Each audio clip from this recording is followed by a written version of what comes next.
Hello everybody, welcome back, and here we are again. And the thing is that for a couple of days I'd simply been focusing on the coding part. Like I'd been working on the xscale clone project, and because of that thing I couldn't really focus on the revising section quite a bit. So let's just simply focus on that today, and we'll try our level best to just simply go through as many things as possible. So without any further delay, let's simply get going.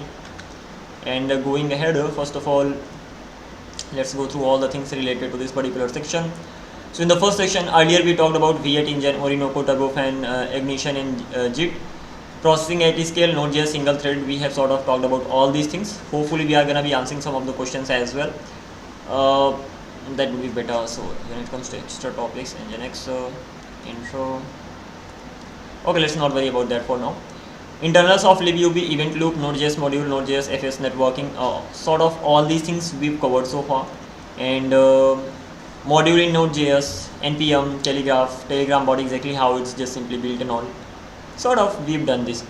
Going ahead, we've talked about networking, exactly how the OSI model works. So ultimately, when it comes to this, so there are 6 layers. Let me just simply see. In OSI model, we have application layer, then presentation layer, after that session layer, then transport layer, then network layer, after that data link layer, data link, right, that's the one, and lastly we have the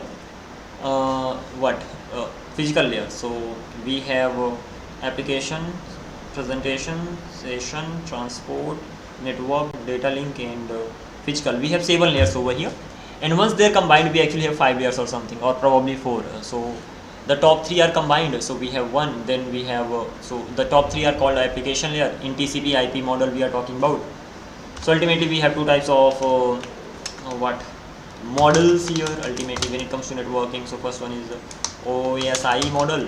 It's just a way to separate the things in section levels and all, exactly how the overall, it's all about if we have the whole process of just simply sending some data, so we are just simply dividing that into small sections and all.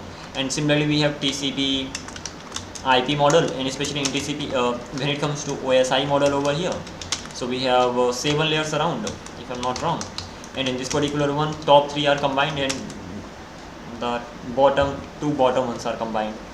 That simply means we have application, then after that we have transport, after that we have network layer, after that we have physical layer. So ultimately we have 4 layers and all. So this is how just simply goes on. And as for the job they handle, so application layer mainly gives us, let me just simply do one thing, OSI model. Alrighty, going ahead, it's all about just simply going through it really quick. So we have application layer, it just simply collects the data, then presentation layer simply formats the data and encrypts the data and all. The session layer is mainly used for managing the sessions, if there's any connection made, so it just simply persists that and all. In the transport layer, we just simply as per the data, the kind of data that we get, so TCP or UDP protocols are used, and the data is actually converted into datagram or segments as per the need over here. So either the data will be converted into segments or it will be converted into datagram. And in the network layer, data is actually converted into frames or what, after segments, come on, we have frames, and apart from this particular thing, what else do we have? We have segments. From the segment we have I'm missing one thing here, that is above a frame there something else comes. So in network layer, data is actually converted into, in data link layer the data is converted into frames, right? So I'm missing something. To be sure about this, what can I do? I'm actually missing something. So ultimately in transport layer, what do? We just simply at the application layer we just simply get the data. In presentation layer we add the headers and all. In the presentation layer we add some formatting related data and all. After we format the data, and in the session layer we add the HTTP HTTP layer is added on top of that. In the transport layer, TCP UDP layer is added. In network layer, we add the IP address. In data link layer, we add the what that is called there is something what is that? Yeah, physical addressing. So when it comes to physical addressing, so we just simply add something here as well. I just forgot the name. And at the end, in physical layer, the data is actually converted into bits, and that's just simply shared. At the presentation layer, then we add the HTTP header in the session layer. Once the HTTP header is added, we add the TCP header on the at the transport layer. Then we add the IP header at network layer, and then we add a MAC header that related to MAC address in the data link layer, and then the data is actually transferred. So this is how this simply goes on. And apart from this particular thing, this is the thing that I just forgot, and that is this, that in transport layer, this data is actually converted into segments or datagram as per the protocol. In network layer, data is converted into packets, data link layer frames, and at the end it's converted into bits and sent from here and there. So this is how this simply goes on. So this is the first thing. It better just simply come on, not this. Have a quick look at all the things. So 13 number section is done. Let's go this. So there's nothing in here. Telegram bot, I don't really think there's anything here. I'm just simply having a look if I missed something. Understanding npm node modules. So module is a mechanism through which we just simply kind of put the code in functions. So we create small functions and all, and they're just simply imported and exported. So module is a mechanism for splitting JS programs into separate manageable chunks. So it's all about creating small chunks of your code, so that is exportable as well as importable. So this is how just simply goes on. Coming back to this, we have internals of libuv, and when it comes to internals of libuv, so ultimately when it comes to libuv, so there is something, come on, can't I do it? Yeah, this one's better. So when it comes to libuv, so it consists of two things. So it has its own thread, so libuv. Already going ahead with this. When it comes to libuv, so first of all it has its own thread. So it has 4 worker threads and one master thread. Master thread is mainly responsible for running the things and all, and mostly this is even called event loop that just simply runs. And it has it has queues. So when it comes to queues, so it has different kinds of queues. First one is called next tick queue. The second one is called probably micro task queue, that will just handle everything related to promises. Then we have macro task queue, and when it comes to macro task queue, so it is subdivided in the sense it has a timer queue, and then it has after timer queue, what else does it have? It has input queue if I'm not wrong. After that it has polling just simply polling happens when the operating system just simply lets the Node.js know that okay, the reading has been done. After that we have checking queue and all, and lastly checking stage, and we have closing state over here. So these are sort of the states. So it just simply closes here. Closing just simply anything related to immediate or set immediate. So anything a callback related to set immediate is actually pushed over here. A callback related to input and all that simply pushed here. A callback related to timer and all that simply pushed in this particular queue. And this is all these things come under a micro task. And apart from this particular thing, we have next tick queue and micro task queue, and this is how it just simply goes on. Anyway, going ahead, hopefully I haven't missed anything from here, and we have many more things. So this is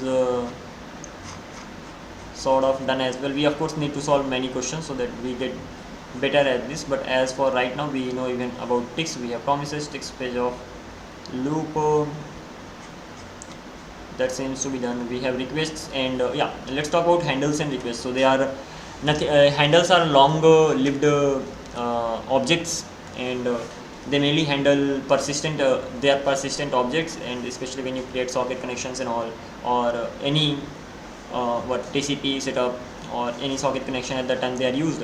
When it comes to requests, so they are short-lived tokens and short-lived objects, and they are mainly used when you are actually reading a file and all. So this is how just simply used. And apart from this particular thing, so ultimately handles are nothing but long time objects, and what actually happens that they are used when you are making TCP connections and all. On the other side, requests are short-lived objects, and they are used when reading a file. Doing these types of things. We have networking, all these things. This is already done. Let's just simply go through the definition of handles and requests in JS. Coming back to this. So, well, not this one. Handling request, not this actually. That should be in libUB probably. Handles and request in libUB. Basics of libUB. Come on, let's make it quick.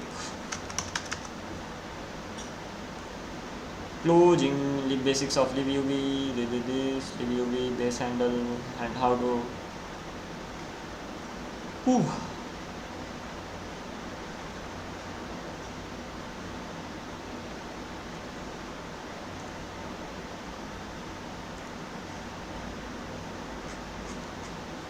What is this? In libUB, handles and requests are two fundamental abstractions and used alongside the event loop to manage asynchronous input-output operations. The primary difference is their lifespan and purpose. Handles represents long-lived stateful objects, while requests represent short-lived as long as the handle is active and referenced, it will keep the libUB event loop running. Okay, and the common loops are these. Let's not go deeper into that. And then requests are short-lived operations that typically execute a single asynchronous task. So long-lived objects just simply manage many things. Ultimately, just simply represent the persistent resources. There can be many resources, and at the end of the day, it just simply keeps the loop running. And we have short-lived token that just simply execute a single asynchronous task. They often used to track context of action performed on a handle. So ultimately, if an action is performed on a handle, so they just simply keep the reference of that, keep the context of that, but they can also stand independently. So this is how it just simply goes on. Keeping simple words, handles are long-lived objects, whereas requests are short-lived objects, and handles they watch or they keep the context of long running processes, or ultimately long running instances and all. And apart from this particular thing, requests are just simply keep the context of short running or short-lived process, and at the end of the day, handles they are used when in TCP connections or socket connections and all, whereas requests are used when you are actually reading a file and all. So ultimately, anything that is sort of short-lived, at the time requests are gonna be used. Those objects are gonna be used, and they will have the context of that particular action and all, or process. Okay, going ahead, we have this. We've gone through this particular section. It's all about going through the things really quickly. Node modules we have, and as for right now, I don't really think they are even required here. So let's get rid of that. We have internals of node modules. We've gone through this particular section too. Networking. In this networking section, okay, this sort of does the job. Yeah. So we've gone through this particular section too. Going ahead. Second number, we have V8 engine. That's nothing but the engine that is responsible for running JavaScript outside the browser. And Orinoco is the garbage collector. Turbofan is mainly used for converting the code in machine code, or even optimized machine code when the code is actually passed. Used for parsing initially is mainly used for parsing the code, and JIT is for just-in-time compiler. So let's just simply go through it really quick. coming back to this, overall things are clear. Going ahead, so what actually happens over here, that is machine code and all. So this is how it is, just simply.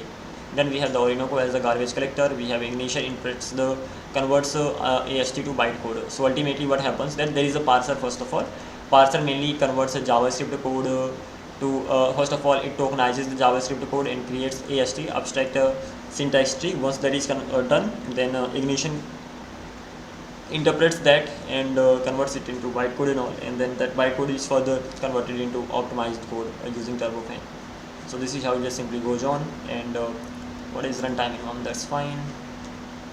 Runtime environment is nothing but that has the capability of providing it a program, an environment where it can actually run, as simple as that. And apart from that thing, it even provides more. VS is a runtime environment, right? So V8 engine has a few basic things. It's not like V8 engine has all the like it doesn't have a, but just a sec, I'm missing something. So Node.js is an open source platform runtime environment, that is fine. What is runtime environment? That's of course nothing but a software that like the browser provides timers, reading modules by networking. It is provided by browsers. Similarly, we have Node.js here, or JavaScript. It does not have access to timeout or internals. So ultimately what is happening, that we have V8 engine that is mainly responsible for running the program, JS program, and at the end of the day, when it comes to some extra capabilities, so at that time the environment that we are using just simply provides that. So V8 engine versus Node.js. So just a minute. Hopefully it will be quick. What is the relation? Okay, that's V8 engine and Node.js are not competing technologies. Rather, V8 is a core of this. Google's V8 engine is an open source program that translates JavaScript into machine code, and while Node.js is complete runtime environment that wraps around V8 to let you build. And at the end of the day, when it comes to V8 engine, it cannot touch files or networks, and full system access via built-in APIs. So ultimately Node.js has the APIs. So V8 engine is just the engine that is responsible for compiling the code and all. Node.js has APIs. It uses libuv, and that has APIs, web APIs, and different types of APIs that is mainly used for different types of things. The V8 acts strictly as mathematical translator, focuses entirely on parsing, JIT compilation, memory management, Node.js body. V8 libuv, a C++ library providing a single threaded event loop and asynchronous OS level thread pools. So this is sort of done as well. Okay, let's continue. So come on, I hope everything's clear right now. Yeah. So this particular thing is done. Going ahead.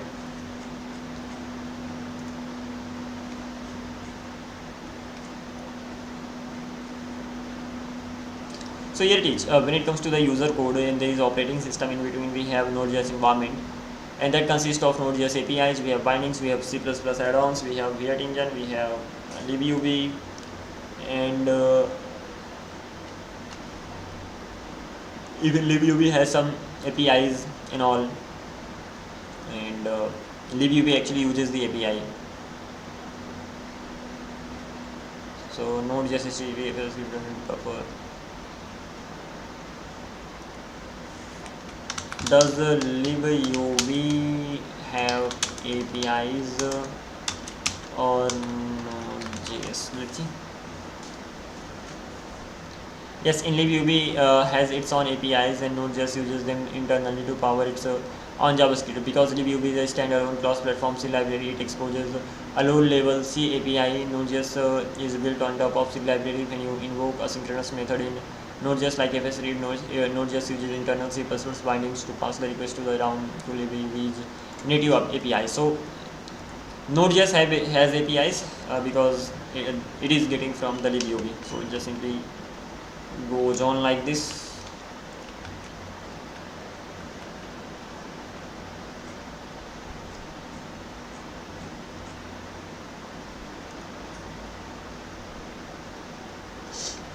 And apart from this particular thing, let's go to this particular section, architecture of a backend system.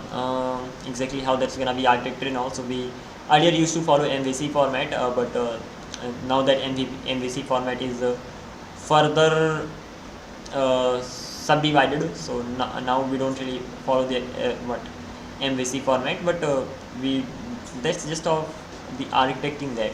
And apart from this particular thing, whenever we are actually creating a database or any backend, so we need to keep a few things in mind. The first thing is that uh, exactly where you are going to be deploying the backend, and as you are deploying, and whether you are going to be actually scaling the backend or not, and once you are scaling, how that scaling is happening.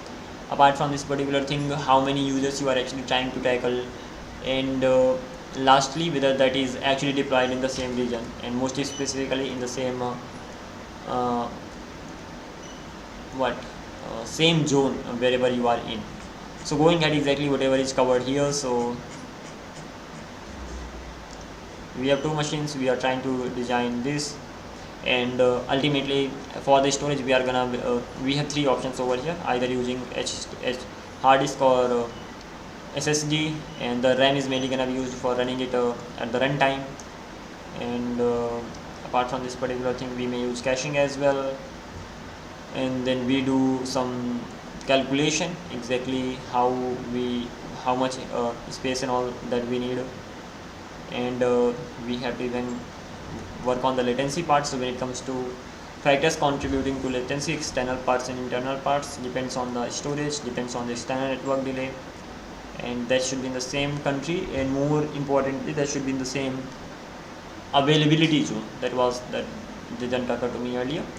And apart from this particular thing, whenever we are storing the data in the hard disk, so that should be saved in the same block. So this is how it just simply goes on. And coming back to this, there are three things in a hard disk. There are tracks, there are sectors. So sector is a full triangular block, and when it comes to a track, that is a whole circular section, and when it comes to block, that is a part of the whole track. And this is how it just simply goes on. Coming back to this, if I just simply want to xcalidraw.com, going ahead, so what's actually going to happen here, that I can even use my own board. Why am I using xcalidraw now? Because the board that I built, that is more or less supporting enough features to just simply help me do the things I want. Okay, so let's just simply run that. Before even running, let me, yesterday everything worked fine, so git status, git add everything, git commit, add eraser, or yeah, add eraser picture. It has been added. Git log, that is done. And one dev, let's just simply run this, and once it is actually running, we will be able to use our own board instead of depending on xcalidraw. But again, it's going to take some time, so let's just simply wait. Going ahead, localhost 3000, it should be localhost 3000 / canvas. Here we are. Come on, localhost 3000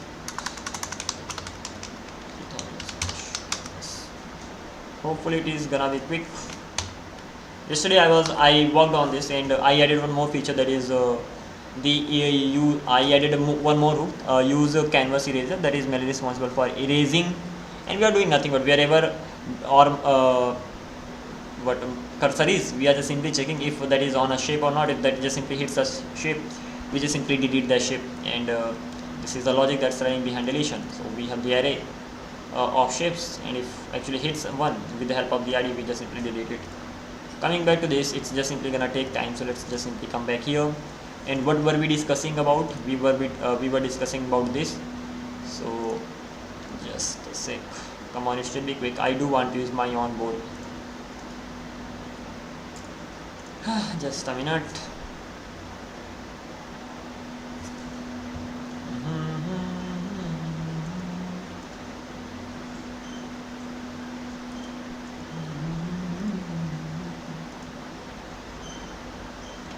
long is it gonna take to just simply compile? Okay, right now it is compiling, and finally it has compiled. So coming back to this is the board. This is how it looks like. We were talking about what? We were talking about this particular section over here. That is what is that section? Especially whenever you are designing any backend. So this particular section. So while designing a backend, you need to just keep few things in mind. Can't I just? Yeah, it cannot be. Okay, never mind. We are just unable to zoom in and out. So the first thing is that whenever you are designing a backend, that I mean, you have a few things. Whether you have the whole backend server, and the second thing is that you have database, and apart from this particular thing, that is, these are the mainly two things, right?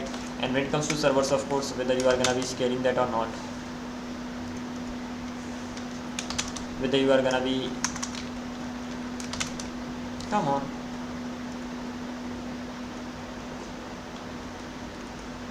Anyway, coming back to this, whether you are actually gonna be scaling the server or not.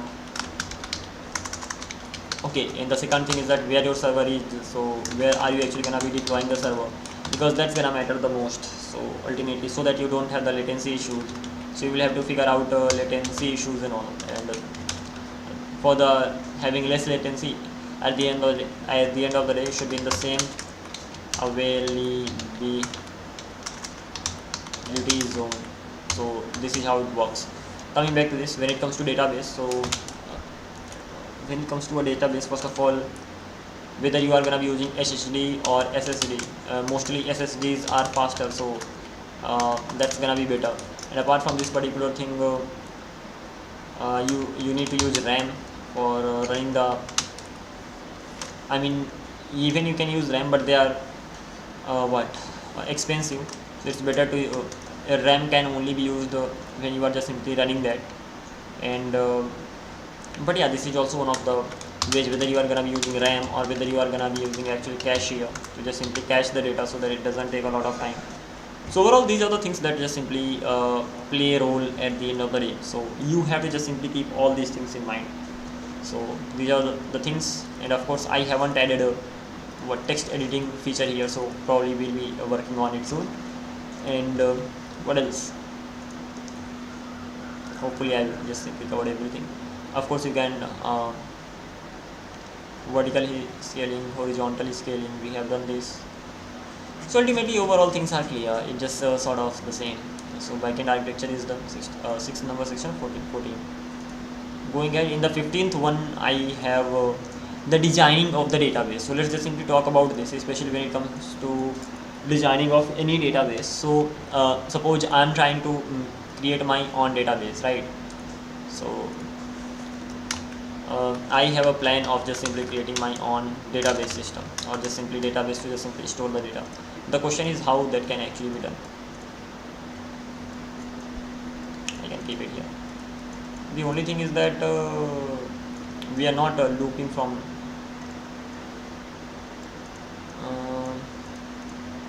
I need to work on this probably. Anyway, let's just simply keep it here, that would be better. So what am I gonna be doing? And if I'm just simply working on my own database, so what all do we need to keep in mind? So as we start saving the data, so the first of all, we need to keep adding more and more data, right? And probably we even need to just simply we even need to in future edit the previous data. So for that thing, we have a writer val file ultimately. So what is a val file? In the val file, you just simply keep appending the data. So this only supports appending the data. So what is the benefit of just having this val file? First of all, it is around 100. So let's keep it around 100. So we are gonna have a val file. So just so that we are actually able to append the data. And apart from this particular thing, in that val file, what we will do, that we will keep appending the data, and we have usually we have two things here, right? We have hard disk. Suppose this is the hard disk that we have, and similarly I'm gonna be having our RAM. So in the hard disk, or data is going to be stored, and in the RAM I'm actually gonna have hash map. So what will happen? Hash map is gonna be stored here on the RAM. So this is gonna be RAM. Over here I'll have my hash map, and apart from this particular thing, on the hard disk, that simply means SSD, I'm gonna be having my data. What is the benefit of having this? So over here I'm just simply gonna have my data. So the benefit of this, that in especially when it comes to data, so that will be stored using WAL file. So WAL file, and when it comes to any WAL file, ultimately write ahead log file. So here we have the of course the key, because we are working on, suppose, a key value pairs data. That simply means unstructured data, just like MongoDB. So there's gonna be key, there's gonna be value of that particular data, and probably we are gonna be having, this is it, this is what we'll definitely have it here. And ultimately, if there's any text that is written, that should be at the top, but that is going bottom. So we have to make sure that it is not below a rectangle. So this is the feature that we have to work on.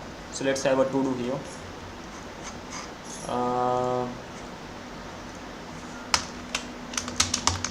Make sure that the shape from letter is always above the previous ones. So this is something that we have to fix over here, because that is not what we are able to do. So so ultimately we'll have WAL file, and not only WAL file, this WAL file will have some kind of offset, you call that, or you can call it address. That's even better. So it will have some kind of address, and the key and the value, they will have sort of some address, and this is how the things are gonna be done. So similarly, we will have many values, they will have their own offsets. And what are we gonna be doing here in the hash map? That we'll have the key, and the key is actually gonna be referencing to the address. So call it address, call it offset, call it address, call it offset. So we will be storing key and the address, and using that we will be able to just simply get the data from the hard disk. Okay, so this is the first thing, because if we did not have that, so we will have to go through all the data in the hard disk, and it would be problematic. Now if in future, if I want to just simply append some data, so what am I actually gonna do? That I will just simply append one more key over here, and if that is the same and the value over here, of course I will get the new address for that. Once I have appended that, so of course I'm gonna get the new address. If that is the same key, then the address is gonna be replaced over here. So the new address that I'm gonna be getting, either that's gonna be replaced, the previous one is going to be replaced with that address, or if that is a new key, so that's gonna be just simply added in here. So anyway, this is how the things are actually gonna be working. Apart from this particular thing, in future what will happen, that we will have one data hard disk full, right? So for that particular thing, we will actually have to focus on creating many write ahead log files. So instead of having one big write ahead log files, what I'm actually gonna do, that I'm actually gonna have many write ahead log files. So just like this, I'm actually gonna have many. What is the benefit of this? That the benefit is that now whenever we can set a limit, that if this write ahead log file exceeds 100 MB, and also another one is gonna be created. So this way we will have many write ahead log files, and of course all this thing is gonna be the same. Remove it. So this thing is gonna be the same. That simply means you will have your RAM, and in turn you will have the values in there. So this will just simply keep going on. So you will have many write ahead log files, and this time you will have the what is this called, log file name as well. So this can be val 000. So ultimately you will have some sort of file name. So this is the first file name, and probably write ahead log file name. This is gonna be val probably 001. It doesn't really matter how you name that, but at the end of the day, they will have some sort of name there, right? And that name is also going to be stored in the hash map. So in the hash map, instead of having key and address, you will include one more thing, and that one more thing is gonna be nothing but the address. So apart from the key and sorry, not address actually, let's just simply delete this. So not address, okay, not this, yeah. And meanwhile I'm trying to test my board as well. Okay, so you will have the val file name. So file name, you will actually have the file name as well, and that's just simply gonna be stored here. So this is how you are gonna be going ahead. And the good thing is that usually this is nothing but RAM, right? So this is nothing but RAM. So as you are storing the data, so what you will do, you will get the copy of the recent write ahead log file, and you will store the data on the write ahead log file, as well as you will even have that particular file inside the RAM. So what is the benefit of having this? So you have the file here, and the same file is gonna be on the RAM, and the benefit is that usually RAM has high processing power. Because of that processing power, as you just simply store the data here and here, so when you store the data in the RAM, so at that time you will be able to sort the data. So as you get the data, you just simply remove the duplicacy of the data, you just sort the data, and when everything is done, so what you will do, when suppose everything is done, so let's just simply keep it aside. When everything is done, you will be removing the data that you had inside the previous write ahead log file. So suppose you deleted that, and what the hell, I haven't implemented this well. It should be deleting, this is an error, the data should be deleted. I can't even get that back, that's crazy. Okay, anyway, coming back to this, we had our RAM over here. This is nothing but a bug here that we have. So I still have to work on the eraser functionality. Okay, so the data that you had sort of here, that data is gonna be present over here, so it's just gonna be replaced. So there's gonna be new write ahead log file, and that is going, let me delete this, now it's better. Okay, so there's gonna be new write ahead log file, and that will be sorted, as well as it will not have the duplicate values. So this is the one benefit.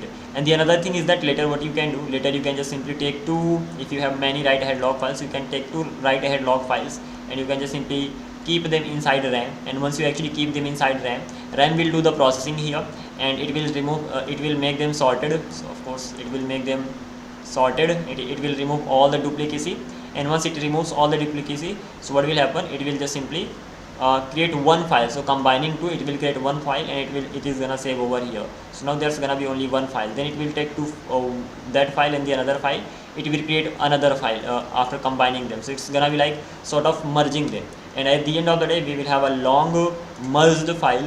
And what will happen, there's gonna be a lot of data in that particular file. So we will sort of split the data into chunks and blocks. So this is gonna be first block, this is gonna be second block, third block, and fourth block. And the size, when it comes to size of the block, that's gonna be as big, size of the block. So the size of the block is going to be as big as the size of what is that called, size of a block of the hard disk. So when it comes to hard disk, so suppose this is the hard disk that we have. So in the hard disk we have three things, we have chunks, we have blocks, we have all these things. So just a sec. So suppose this is the hard disk that we have, and when it comes to this hard disk, so it is again gonna be into many parts. But for example, this is how the hard disk look like. So one more section, so suppose this whole section is gonna be a sector. So this is actually called a sector. And this particular thing, this whole thing from here to here, this is called just a minute, I think this is better now. So this whole circular layer is actually called track, and one block, so this particular section is actually called one block. So we'll make sure that the chunk or the block that we created of the sorted big write ahead log file, that is as big as this block, so that we can store the that particular file directly in the block.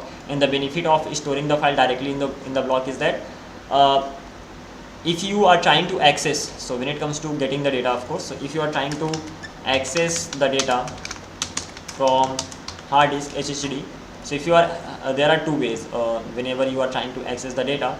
So the first way is that block by block, and second one is the random access.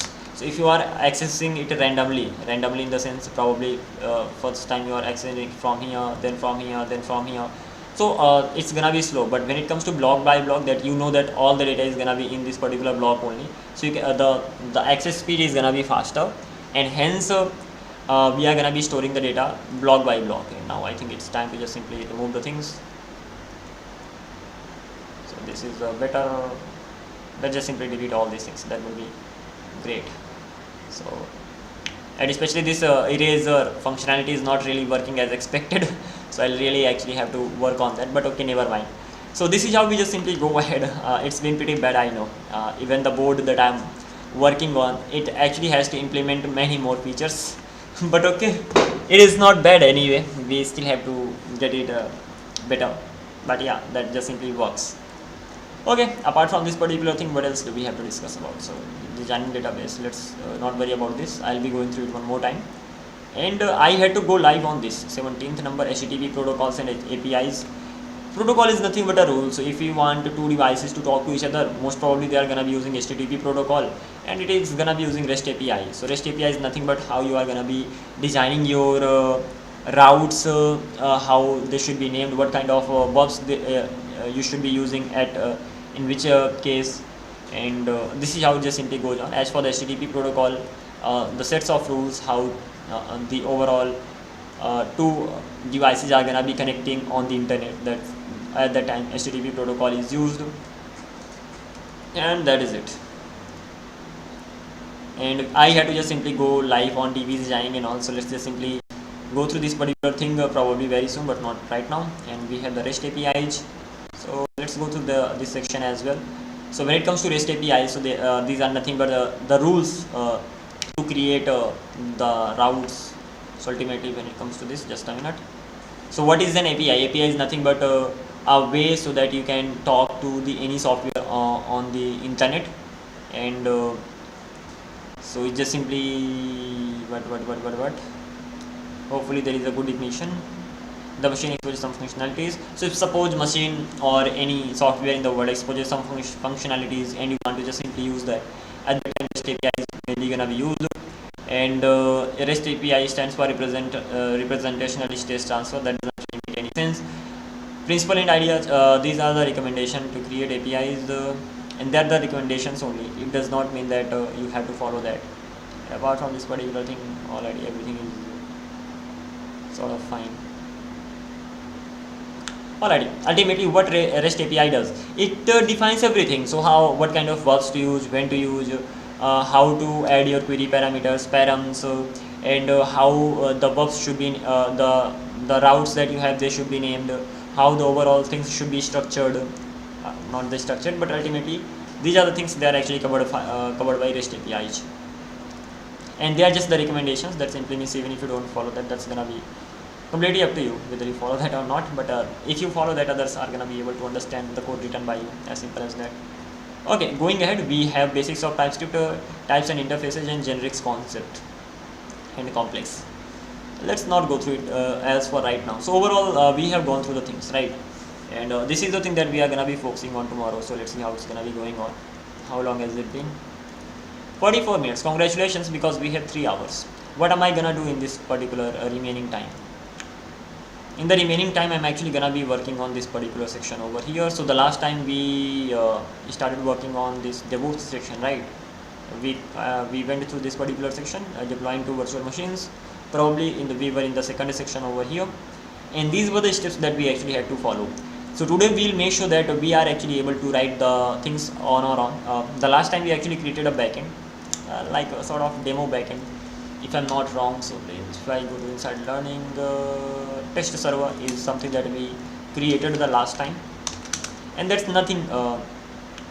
It does not mean that it has too many things. It has just simply this stuff, env.ts. It just simply exposes the port number, by default 3000, and this is just a normal server. So if you actually have a look over here, so we have server.ts, and it has a route. When it comes to this, it has a health route. When it comes to this, it has a get health controller, and over it is from here it is just simply returning this stuff. So this is just a normal server, and if I run one dev over here, of course I need to go one directory back. So it just simply starts running, and if you hit the server right now,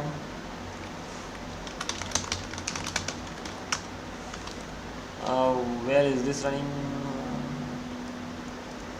I think it's not running. mainly because we have another server running on the same port. So this one seems to be running on the same port, so in that case let me give it a environment variable 4000. So it's running on 4000 right now. So if I go to localhost 4000, of course I have to go to /API/v1/health, and now here I'm getting the result. What is the next goal? The next goal is pretty simple, that is just simply deploying it, and once it is actually deployed, try to just simply follow all this, try to just simply create CI/CD pipeline now and just make it work. Not only that, we should be able to write the things on our own. So we will go through CI/CD pipeline, but we will try to understand, at least I'll try to make sure that I'm actually able to write it on my own. Going ahead, we have steps to remember. These are, well, of course this is something we are not gonna be doing, or are we? Let me see. So first, deploying a mono repo HTTP versus WebSocket versus Prima process. Next, environment variables, production, testing side, CD pipeline, create, add nodes, Nginx, both servers, install npm. Ultimately, these are the things that we have to take care of. You may have to create rules to protect the production branch from pushing to directly branch production rule. We will go through this particular section and we'll see if we actually missed something. Going ahead, we have a few steps here. We have to create a EC2 machine, and later we have to just simply set it up, and then we'll see. Let's do that. So hopefully everything is fine. Yeah. So let's go here.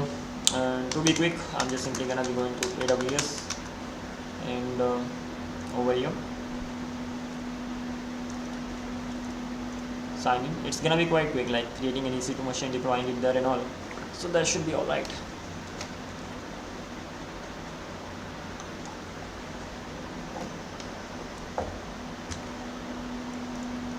Okay,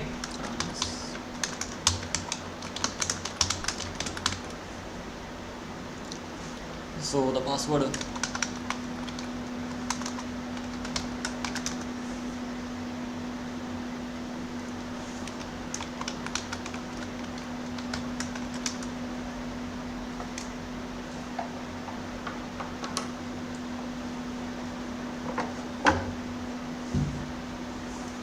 alright, welcome back. Let's just simply click on the EC2 machine and just simply start a EC2 machine, as simple as that. Make it really quick. We are inside AC specific region. Of course, launch without a walkthrough. This is actually gonna be a test server. We have a test server over here, and shouldn't we create two?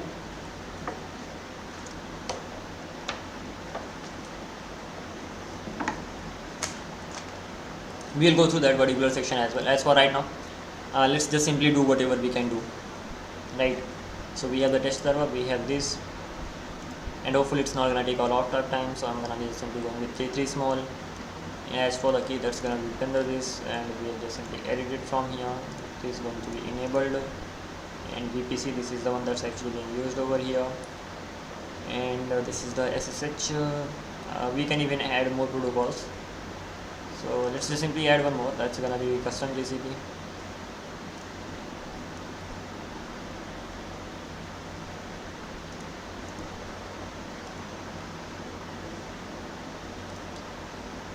I'm actually gonna add HTTP, probably at port 80. This should be fine. We have to hit it at port 80, don't we? And let's add one more. That's gonna be HTTP. Yes. So this is also done. As per our server, that's actually gonna be running on port 3000. So let me add one more. That's gonna be port range 3, not 30,000. That's 3000. Source type, that's gonna be my IP, not my IP, custom or anywhere. That would be great. And that is it.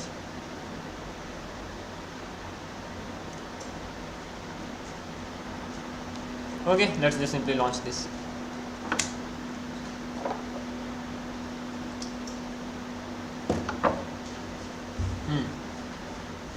we have to add anywhere over here, we have to add anywhere over here as well, and now it should be fine.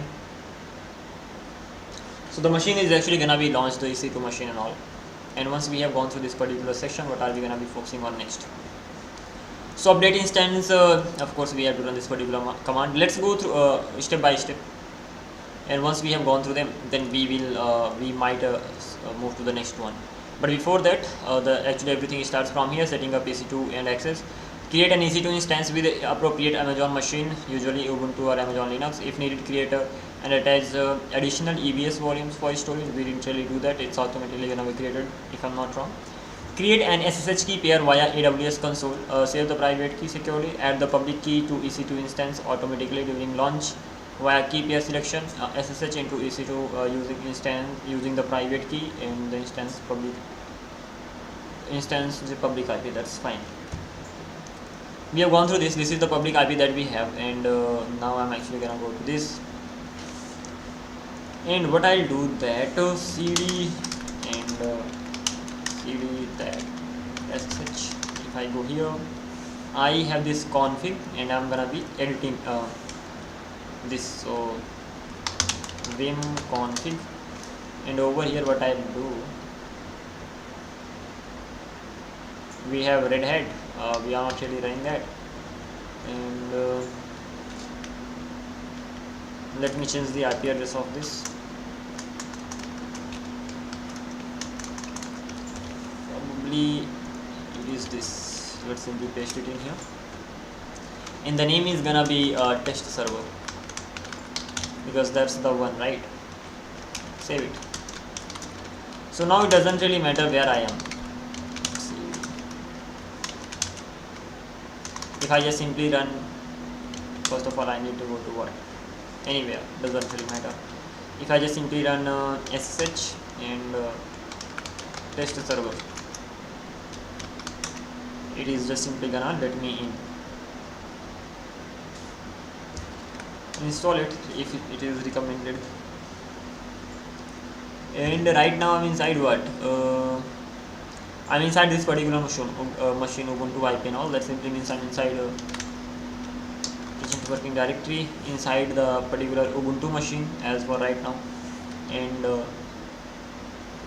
ls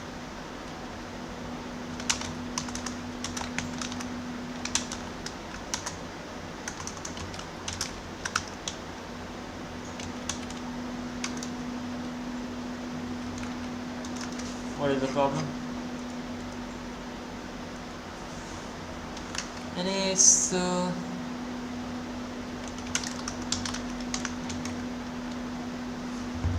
okay, so here we are. And if we just simply say cd and this, in that case it does work. Ls present working directory, we actually come here. So we are inside the machine. What is the next thing that we have to do?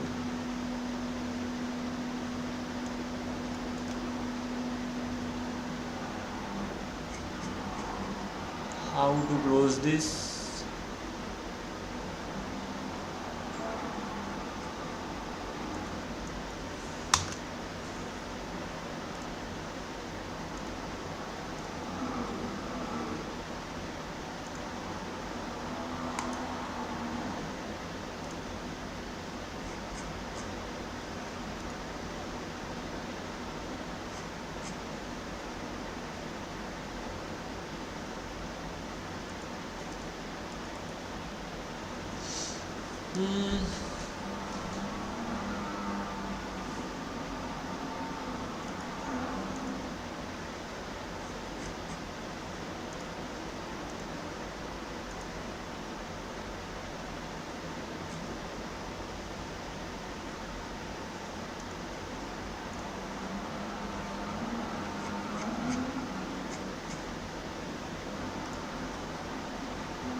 I am in here, but how to get out of it? I have no idea.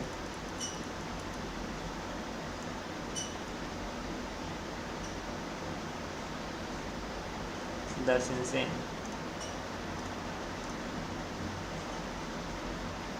I'm just simply gonna click on this, but I hope hopefully it is just simply gonna close this as expected. I return here only. This is crazy.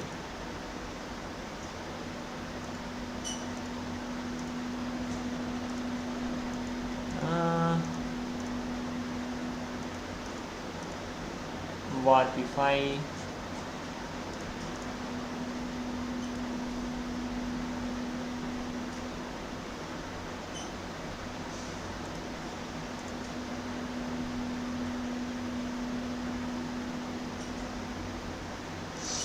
I don't know what to do.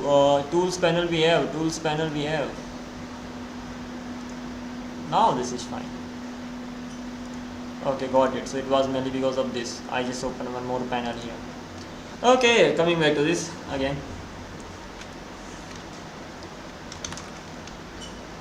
Who am I? Vipendra. That simply means it is my local machine. If I just try to SSH, test server. So, who am I? Ubuntu. This is the server that I just created. After that, of course, I have to update it and upgrade it as well. So app update, yes for all. It is gonna be done. Should be quick as well. Don't have to slow. Then sudo apt upgrade y for all again. It is gonna be upgrading that. Once upgraded, install Node.js, npm pm2 process manager and nginx as a reverse proxy. We have to just simply use all Node.js. Okay, Node.js install. This is the first thing. We have to use pm2 install. This is the second thing. What is the next thing that we have to keep in mind? We have Node.js, pm2 and nginx.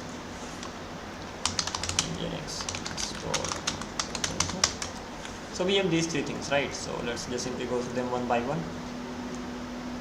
Linux, nvm, npm, just copy it all. So first of all, we get this. Once we got that, we restart the shell using this particular command. Once the shell is actually restarted, there's another command that is source and something. And using this particular command, shell is actually restarted. Then we install np 24th version, and we just simply npm just simply installs everything, and we just simply check the versions of them.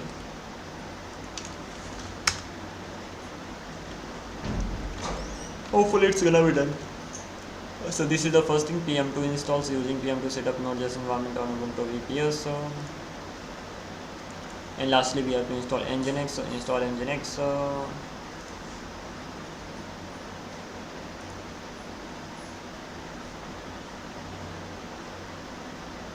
So npm install pm2 globally. So we have to just simply install it using pm2 like npm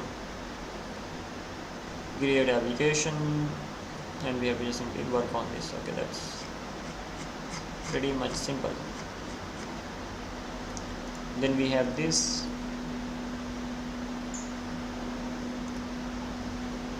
So we have to install it using apt. So pm2 needs to be installed using npm, and nginx needs to be installed on the directly using sudo.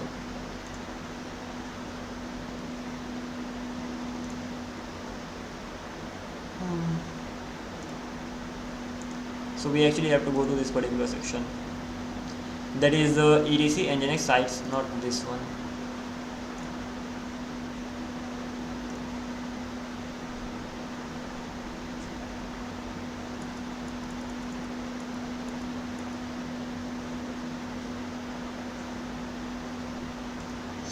This is it. So I think the first thing is done. Let's go to the second one before even that. Node version, npm version, both are there. npm install pm2 globally.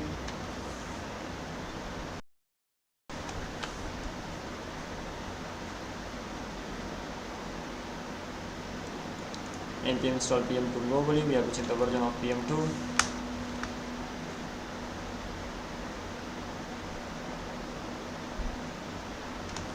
Once that is installed, then npm init install express app, do this and just simply start, check, and the job is done. Then we have basic and pm2 commands. That's okay, fine.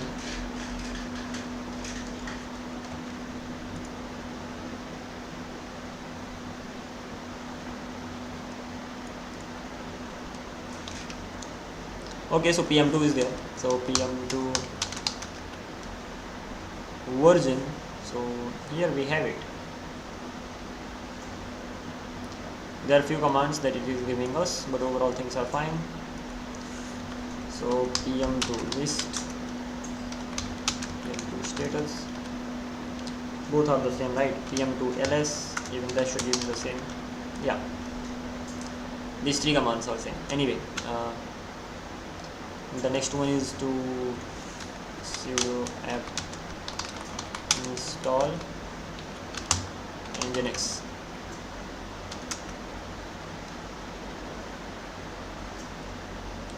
And meanwhile, what I have to do is that I have to create a test server where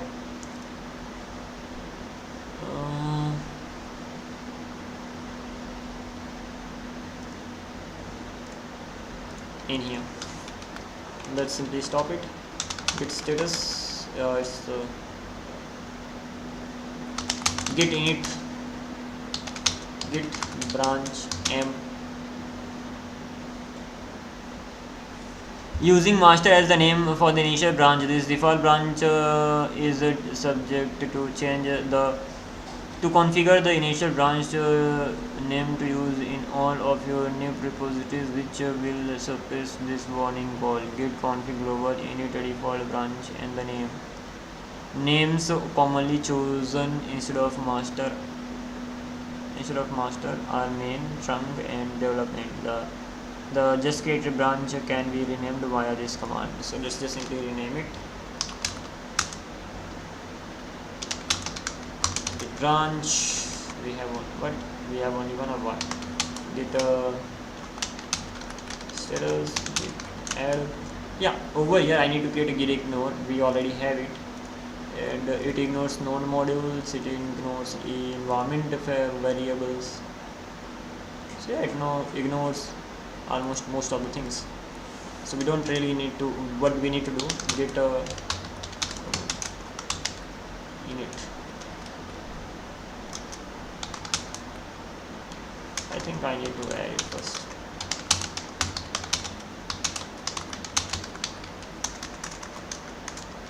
Initial commit. We don't have any remote yet, so let me do one thing. I think this is already done, and apart from this particular thing, once we have the nginx, sudo ufw allow opensh. This is the first thing. Nginx is available, that's fine. Adjusting the firewall, so configure the firewall to allow nginx traffic before testing. Nginx registers itself as a service with ufw upon installation, making it straightforward. Important, if ufw is not enabled yet, make sure that ssh access is allowed before enabling it. Avoid locking yourself out. Sudo ufw app list, and then we should be getting the available application. So sudo ufw. So nginx full, nginx http, do this. These things are all AD sort of added there. Demonstrated by the output. These are three profiles available for nginx. Nginx full, this profile opens both port 80 normal unencrypted web traffic and port 443 TLS SSL encrypted traffic. Nginx HTTP, this profile opens only port 80 normal encrypted web traffic. Nginx HTTPS for port this So enable the most restrictive profile that allows your configured traffic.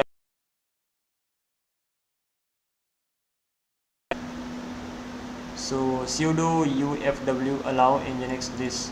You can verify the changes by typing ufw status. Sudo ufw status. So the status of ufw that is actually inactive right now, so we'll have to activate this, and once this is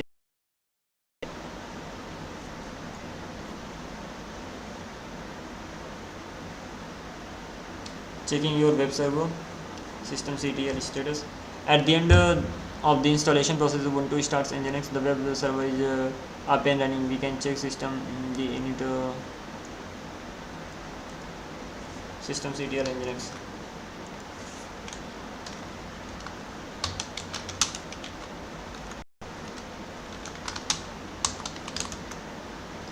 That is inactive.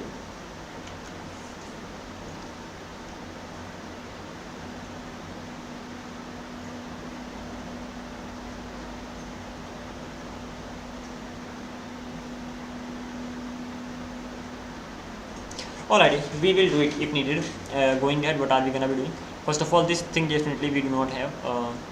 UFW, that stands for what?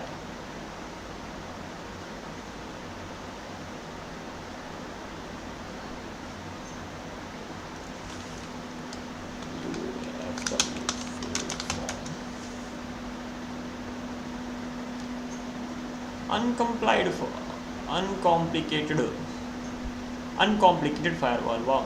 Anyway,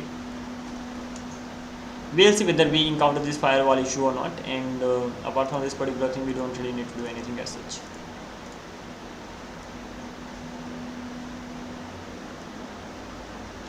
So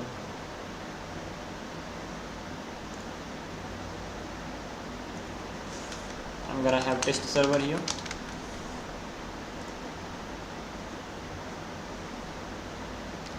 Create the repo. So once we have this,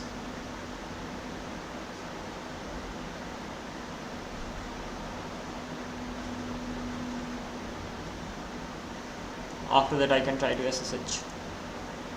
So get remote add origin, get a remote add origin. We have to add the origin, right? So let's just simply copy it. Get a remote add origin, and this particular one.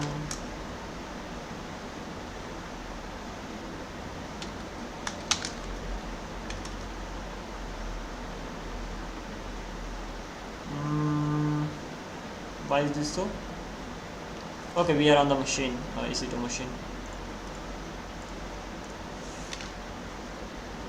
Ls git remote add origin. Done. Git remote, we have the origin here, and apart from this particular thing, we have to just simply push to git push origin main. We can even set the upstream. Git push origin main. It is merely going to be pushed though.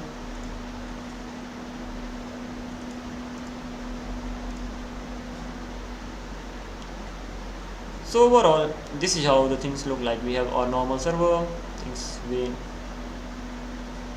pushed here. What is the next thing that we have to do?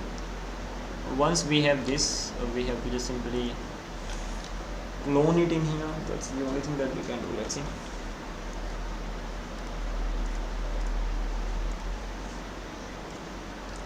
Okay, in install Node.js, these things we have already done. Reverse proxy.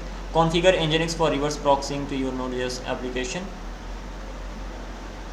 Port, ensure the EC2 security group permits inbound traffic on custom ports for app and nginx, typically 80 and 443 if needed, 3000 or 8000 just for checking purposes.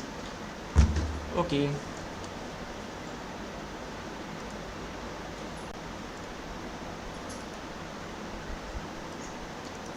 Alrighty, seems to be alright. So present working directory is this, right? Git clone, and we have to clone what? We have to clone this, and the folder name should be test server. That's fine.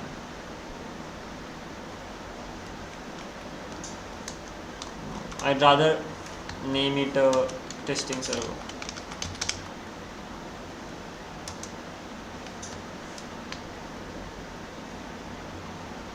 Let's wait for a while.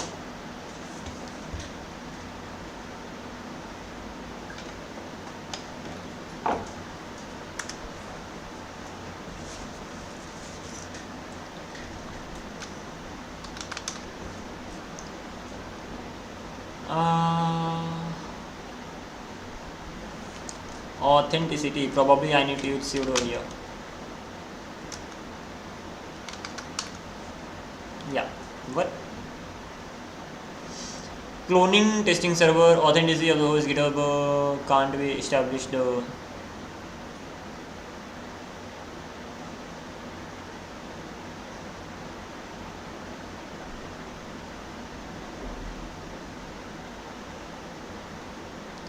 GitHub, this permission denied, so just a sec. What I was trying to do here, that I've been trying to use this URL, right? So let me use HTTPS.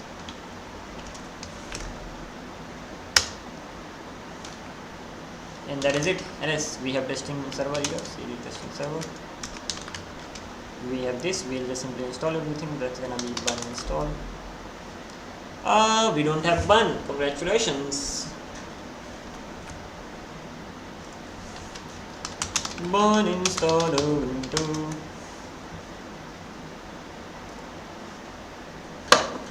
Let me have some water first.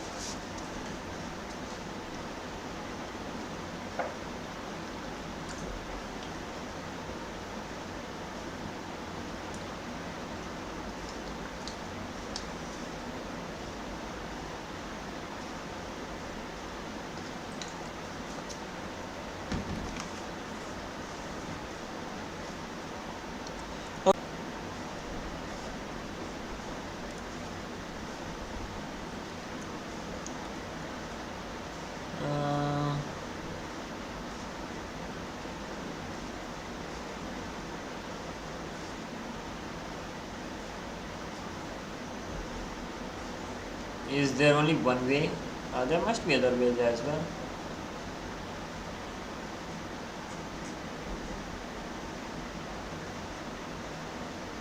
Anyway, okay, here they are. Come on. So there is this. There's this way. There's Windows way. There's package managers way. So we can actually install bun using bun install global bun. The latest npm bun can be actually installed. You will ever need. And let's just simply go with this and just simply paste it here. And unzip is required.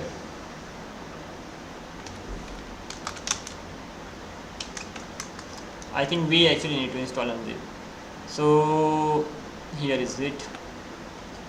Linux users, the unzip package is required to install bun sudo apt install unzip.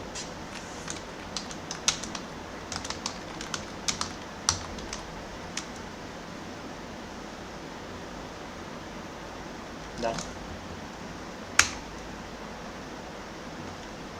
Bun is installed as well.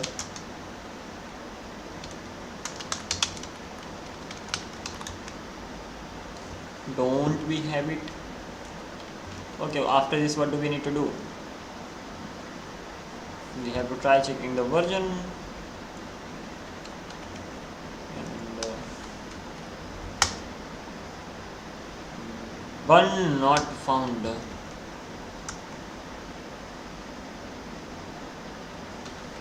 Okay, we actually have to run source/home/ubuntu/.bash/rc. What it does, it starts runs the bash rc again, so that the bun is actually available in the terminal next time onwards. And bun version bun help. So using bun we can actually run this stuff. We can run, test, repel, execute, install, add, remove, update, audit. All these things are actually here. We can link and all do all this stuff. What is this? Okay, so this particular thing is done. Great job. What is the next thing? The next thing is that bun install, permission denied, sudo bun install. That simply means if I'm gonna run any command, I'll have to make it sudo. Well,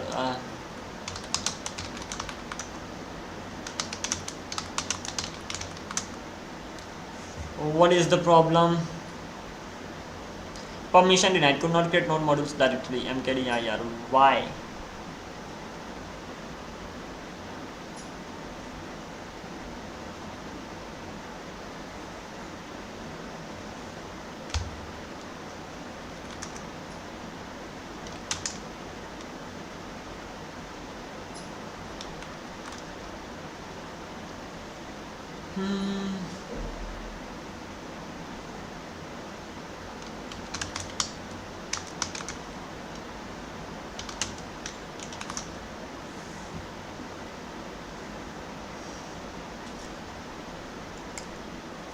Read, write, execute. For group read, for others execute and read. No write.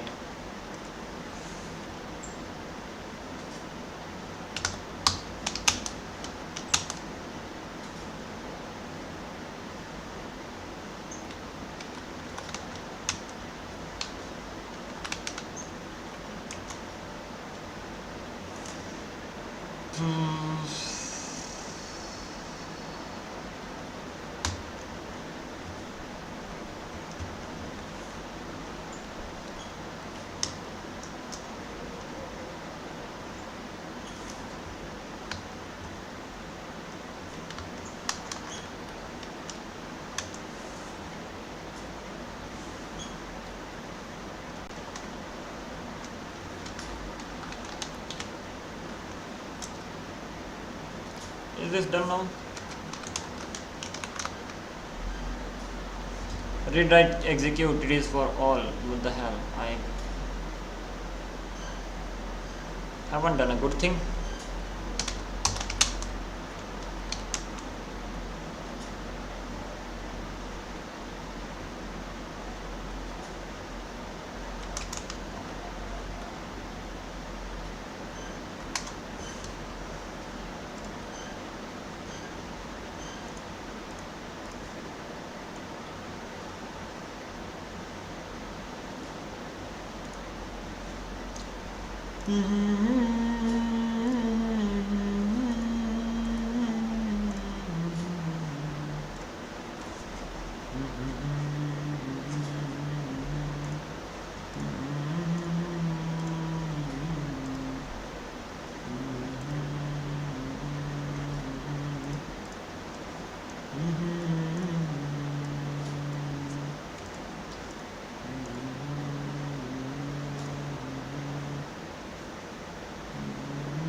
Okay, this is fine. How to stop the machine start asking for sudo command How to stop EC2 instance of asking to return.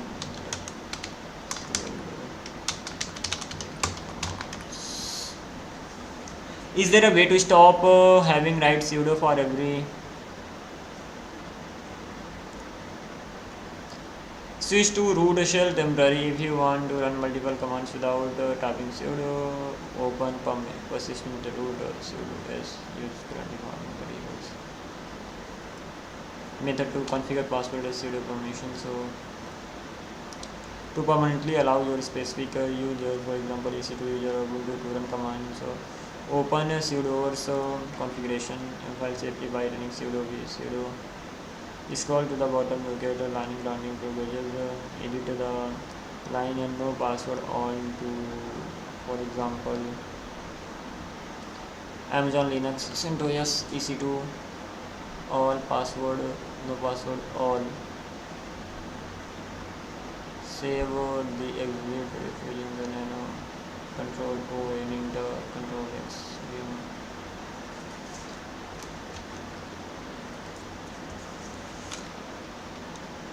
What is the next thing?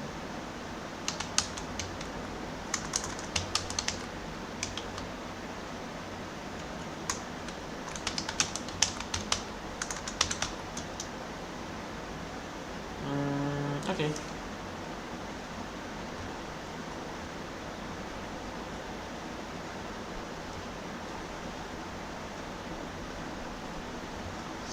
Members of the admin group may gain root privileges. Admin, this is allow members of group sudo execute any commands.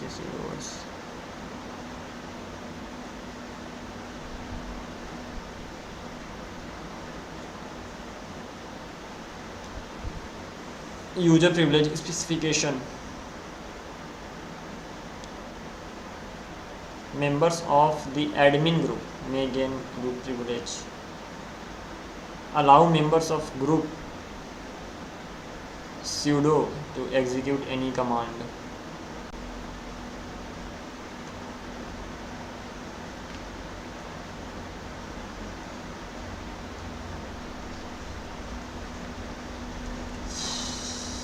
Probably in here.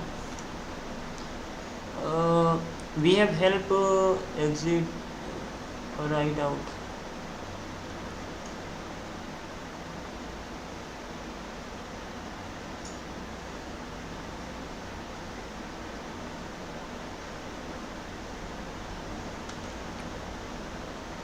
Control O.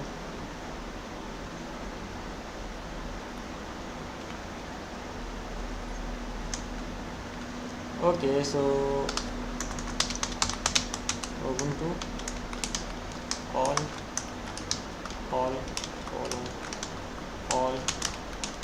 no password all.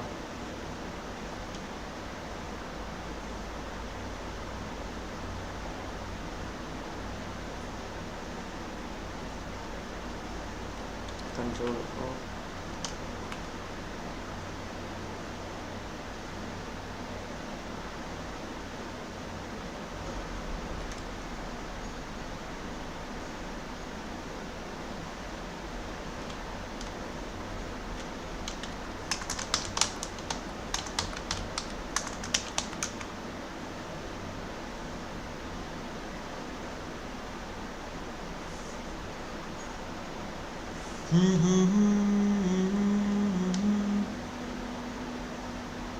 It seems to be added.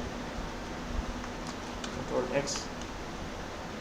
Say modified buffer, yes or no? No.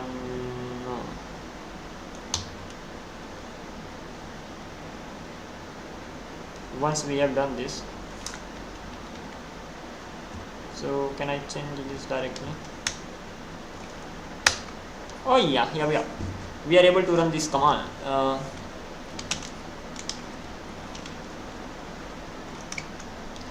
So we have this. We can even remove it from the user. So sudo, forget about sudo, chmod. Ubuntu has all the permission. Others remove. testing server. La.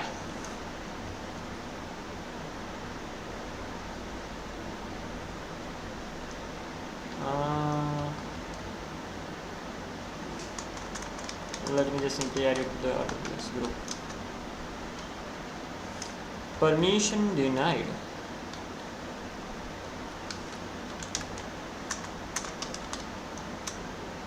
Done. Work done.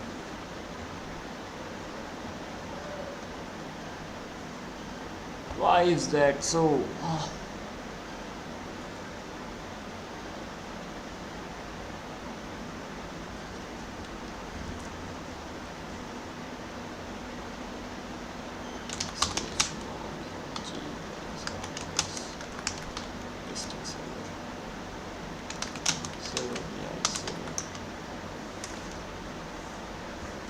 If the user is actually this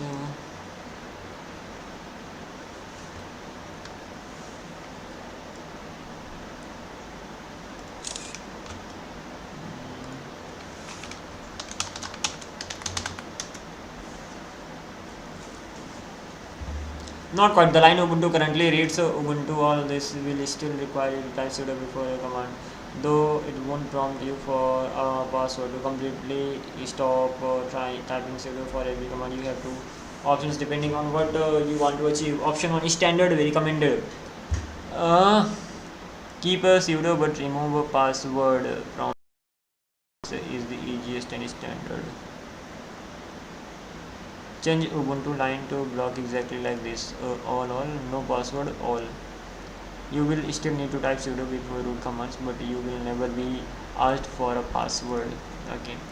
Then choose no sudo. Auto root on login. If you want to log in this already run command without and do not modify this. Instead change how your SSH connection logs you in. So vi sudo open sudo nano adc SSH config. If you want to log in directly as root using your existing SSH key, you need to copy sudo cp home ubuntu.ssh authorized keys root ssh. Now simply ssh into your instance using root plus your IP instead of Ubuntu. Okay, that's fine. I'm happy to go ahead like this as well. I'm okay with this. Control X. What I can actually do here, that sudo, yes, now I'm the root user. I can even say sudo I. It's just taking a lot of time, probably because of the network issue and all. Okay, so sudo I. The only difference is that sudo s gives me the directory where I am in. It doesn't give. Anyway, ls.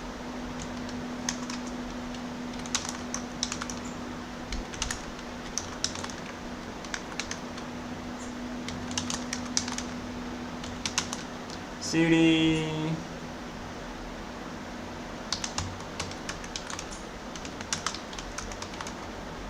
testing server lsal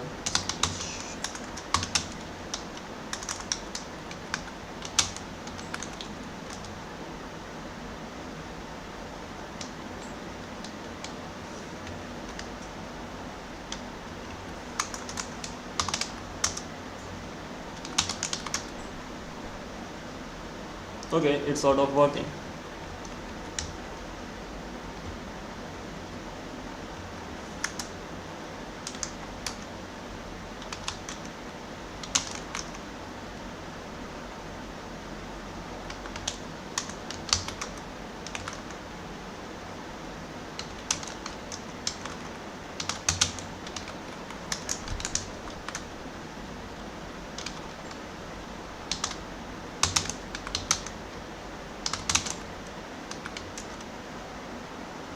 It's running on port 3000 and we can just simply hit that as well. We can even stop that.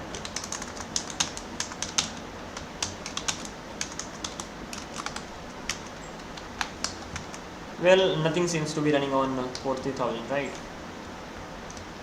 We cannot run this command. That simply means for anything we have to run sudo. Congratulations, sudo. What? Uh,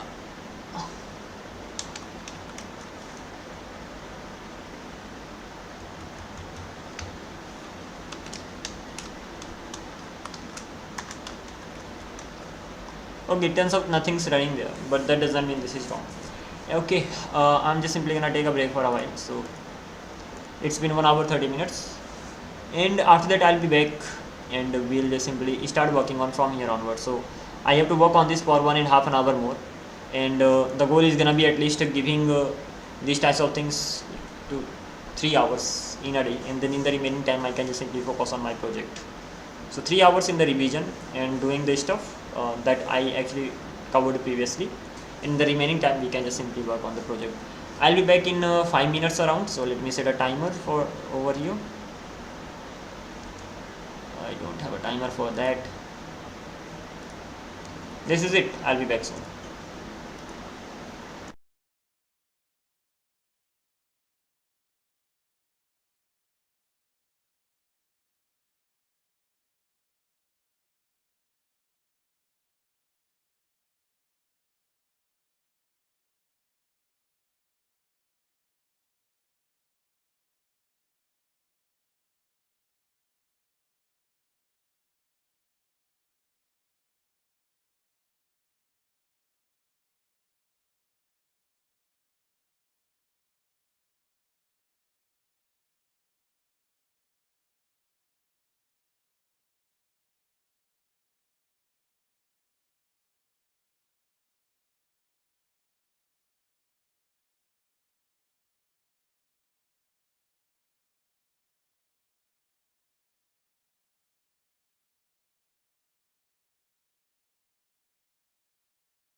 Hello everybody, welcome back, and let's continue from here on.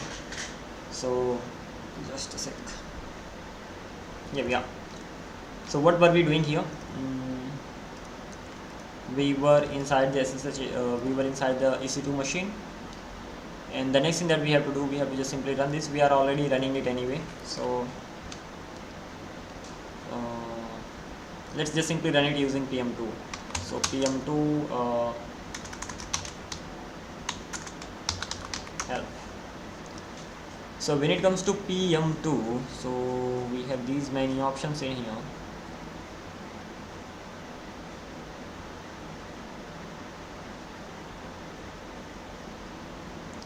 Yeah, so we can start it, and then again we will have some options over here. We can trigger, deploy, and so many options are here. Let's just simply click on start. So pm2 start, and again help. So when it comes to pm2 starts, we can watch, we can fetch, we can daemon, we can container, we can watch a folder for changes, rebuild a docker file, run container in daemon mode, start application in container mode with this, or we can just these are the options that we are gonna have. Plus we have the namespace, file, ecosystem, or ID. We can just simply pass anything over here. So the simplest thing could be that is pm2 start, and but before even that, ls we have source, and then server.ts. So pm2 start src / server.ts. It is telling me that it could not really find that.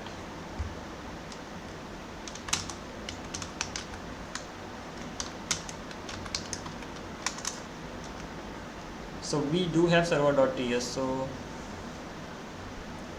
okay, got it why it wasn't able to find. So we can simply pm2 start src server.ts, and now it is running that. This is the first way, and as it is running, so there is pm2 logs. So we have two types of logs here. The log 0, only one type of log, that is server is running on port 3000. The question is that how am I gonna be able to access this? So the ID and the 3000, it is working. So /help /API /vm/health. Okay, so the sort of it's been deployed, but to click it, what am I supposed to be doing? Okay, that is done. pm2 status, we have it running. pm2, how can we stop it? So if I talk about help here again, so these are the things we have in here. So commands: trigger, deploy, PID, create, stop. We have. We even can restart, but we can definitely stop it. So pm2 stop, help again. We need options, we need the file name, as simple as that. So pm2 stop src / okay, we even can get the ID. So we can stop with the file name. Can we stop with the file name?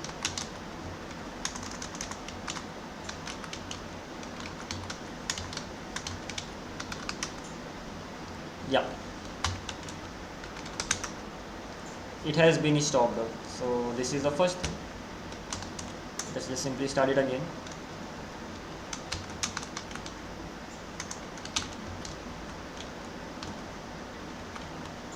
pm2 start server.ts, it has been started. pm2 ls, and we have this. So the name is the server, and we even have the ID. So if I try to stop it, pm2 stop with the ID 0, it does work. pm2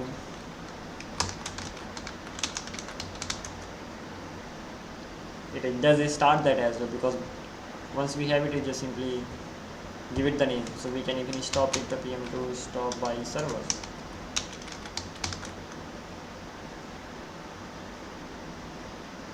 Let's wait for a while.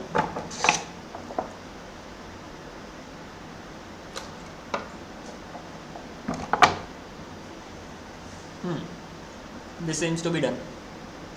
So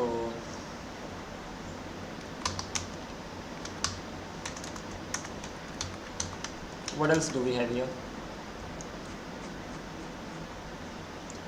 Start, trigger, deploy. We have these things. We don't really have remove, so how am I gonna be removing it?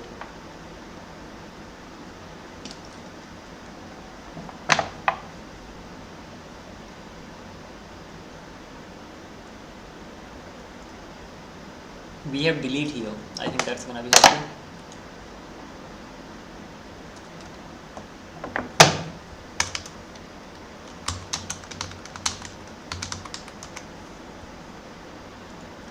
Delete, we just need the name or ID. Stop and delete the process from PM to process list.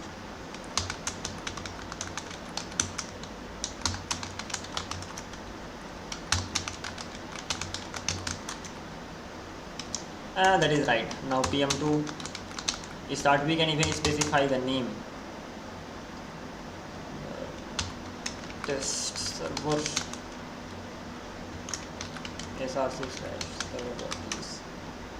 Yeah, that is also possible. We can specify the name over there.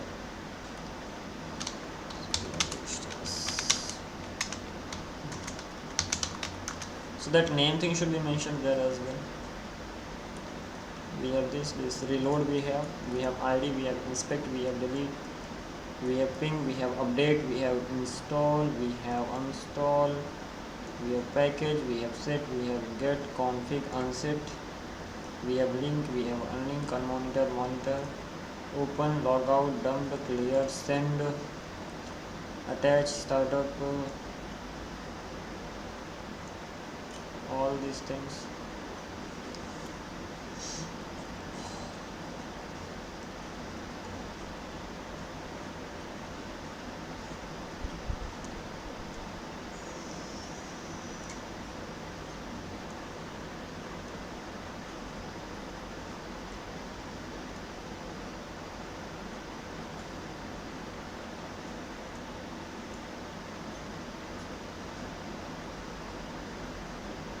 I don't really seem to have that. Come on.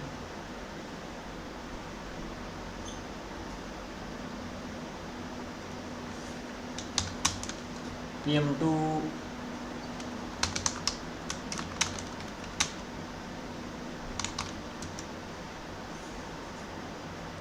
these are the places where I have the name, right? Here it is, not this. Let me do one thing.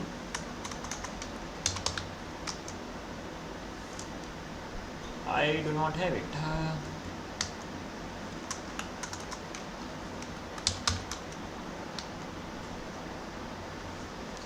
Unrecognized. Okay, fine. So ultimately I can just simply look for name.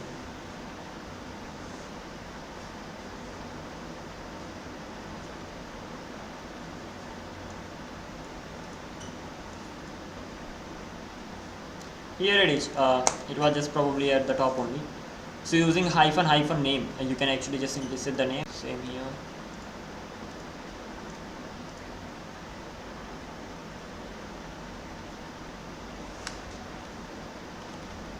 This is better.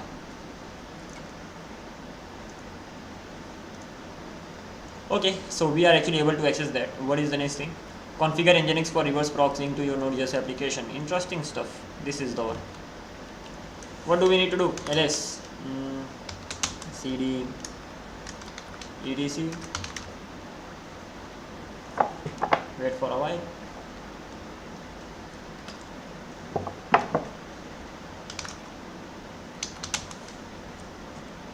What's next from here?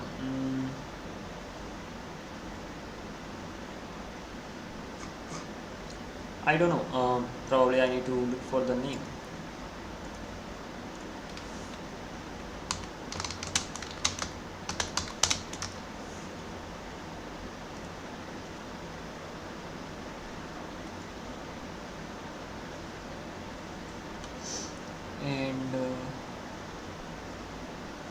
we have to go to etc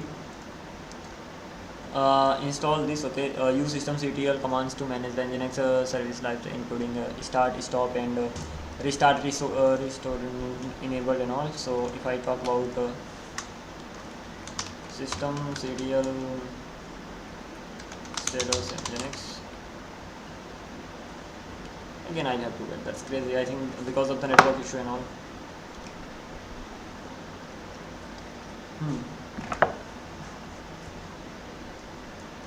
That is enabled. Good thing. That simply means if I go to port 80, so at port 80 nginx should be running, probably. So over here, if I just simply get rid of this whole thing, this, yeah, welcome to nginx. That's great. What is the next thing? Configure server blocks inside etc sites available and enable them via symlinks. etc sites enabled for hosting multiple domains. Test your nginx.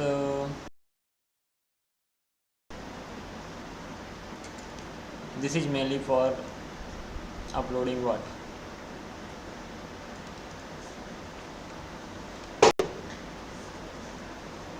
Install nginx from Ubuntu's default repositories using apt, and then configure UFW firewall rules to allow HTTP and HTTPS traffic. They are set by default, so no need. Use systemctl commands to manage nginx server cycle, including start, stop, restart, reload, enable, and disable operations. Configure server blocks in etc nginx sites available and enable them via symlink inside sites enabled for hosting multiple domains. Test your nginx configuration with sudo nginxd before restarting and avoid service downtime configuration errors. The default web root is where www.html, but create separate directories per domain after this for multi-site hosting. Use sudo systemctl reload nginx. So we have to just simply reload the nginx to apply configuration changes without dropping active connections. Unlink restart, which causes a brief downtime.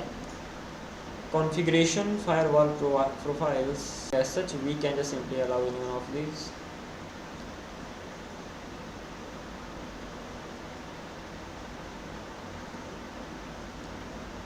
And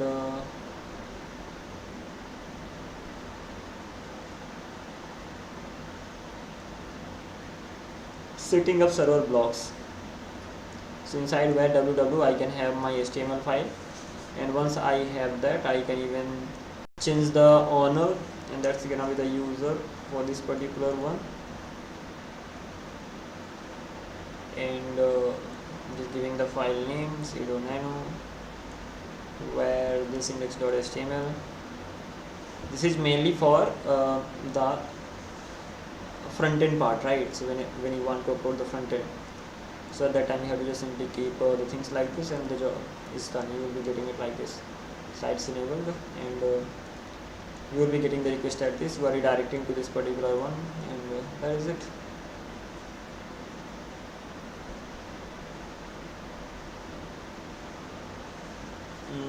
Getting familiar with important images in directories.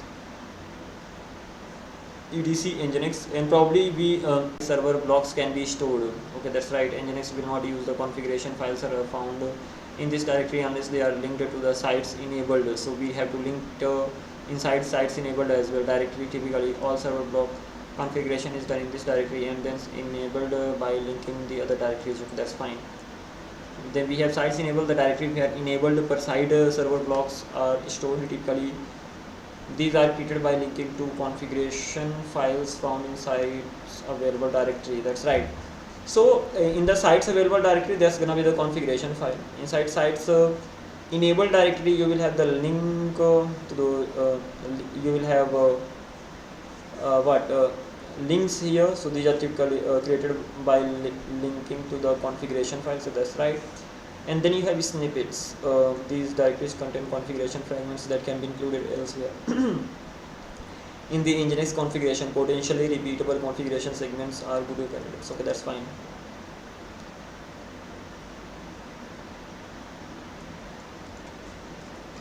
So I would like to just go through all the documents and all. Let's do one thing. I'm gonna do something crazy, actually really good thing from here onwards. As deeper into that as possible. Come on. So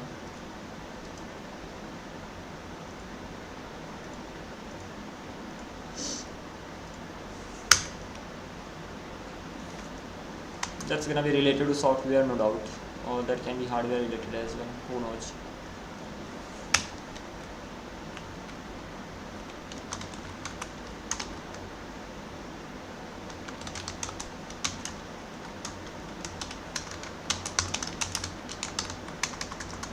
So in this way, what will happen? That topic can be related to anything. That topic can actually be related to software. Not this. That can be related to software, or that can be related to any topic for that sake. So of course, it will not start from today. That can be even related to any other topic, suppose business and all, or anything. For now, of course, that's gonna be related to software. So we'll just simply get as we read, we'll summarize the things and we'll just simply keep it here. It's gonna be pretty much insane thing, but again, this particular thing will start from tomorrow onwards. So that's gonna be the reading session. Anyway, coming back to this, what's wrong with this? Nginx is running, and right now let's just simply configure it. So okay, cd etc/nginx, and we have nginx config. This is what we have to configure. So not cat actually, vim nginx config. Here we are, and we actually have many things in here. Some of this is for the mail, and that upper one is for HTTP, and then there are many things that we don't even need. I already have the nginx configuration. Now let's have a look at that particular configuration that I have. So when it comes to the nginx configuration, that is in here. So we have to go to this editor with the right configuration, and then we have to just simply reload it. Ultimately, you will be creating two instances, dev and prod. So we have to even work on this particular thing. These files are for dev and prod respectively. So we have two files over here for dev and prod. The interesting thing is that two branches are gonna be there for dev and prod. That's fine. Going ahead, this is for the dev, and we have event directories. That's null for now. We have the HTTP connection on. Below that we have server. So HTTP server listens on port 80. Server name is gonna be this. Exactly the request it will be listening for. So we are providing the URL over here, right? Okay, so we are providing the URL. We can even give it the what is that called? The IP address, the location slash, and the location actually passed down to these. So proxy pass, proxy HTTP version, proxy set header, proxy set header, proxy set header, proxy cache. So this is how this simply goes on. So let's just simply search here nginx configuration file. Go with this, we can go with this, we can go with this, we can go with this, come on, this, and we can go with this, we can go with this, and that is it. I think these many should be enough. So the first thing that they are simply mentioning over here, create any dark mode.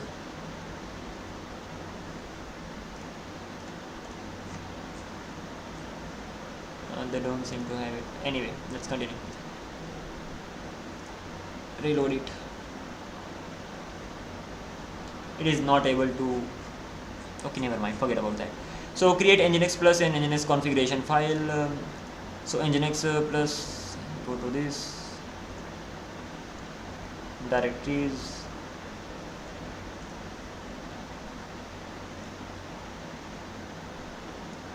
okay, include these.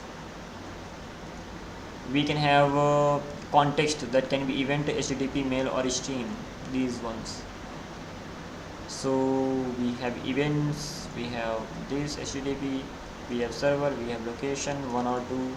So this location can be sort of a route configuration of HTTP virtual server. The another one can be stream in the server. It will just simply keep going on and on. That is it. Really quickly, Nginx and Nginx Plus use text-based configuration file by default named Nginx config. Nginx Plus default location is /etc/nginx for Linux users. It is okay. Nginx open source location depends on the package system used to install Nginx and the operating system. It is typically one of the /user local Nginx config etc this or this. Okay, that's fine. You can verify it using this. A sample output is gonna be somewhat like this. Directories. So the configuration file consists of directives, not directories, directives. The configuration file consists of directives and their parameters. Simple single line directives act as containers which group together related directives. So we have single line directives like this, and we have a block there are other directives we have that they act as a container, and containers are enclosed in curly braces and often referred to as blocks. Here are some examples. Okay, that's fine. So they are the directives, and this is also feature specific configuration.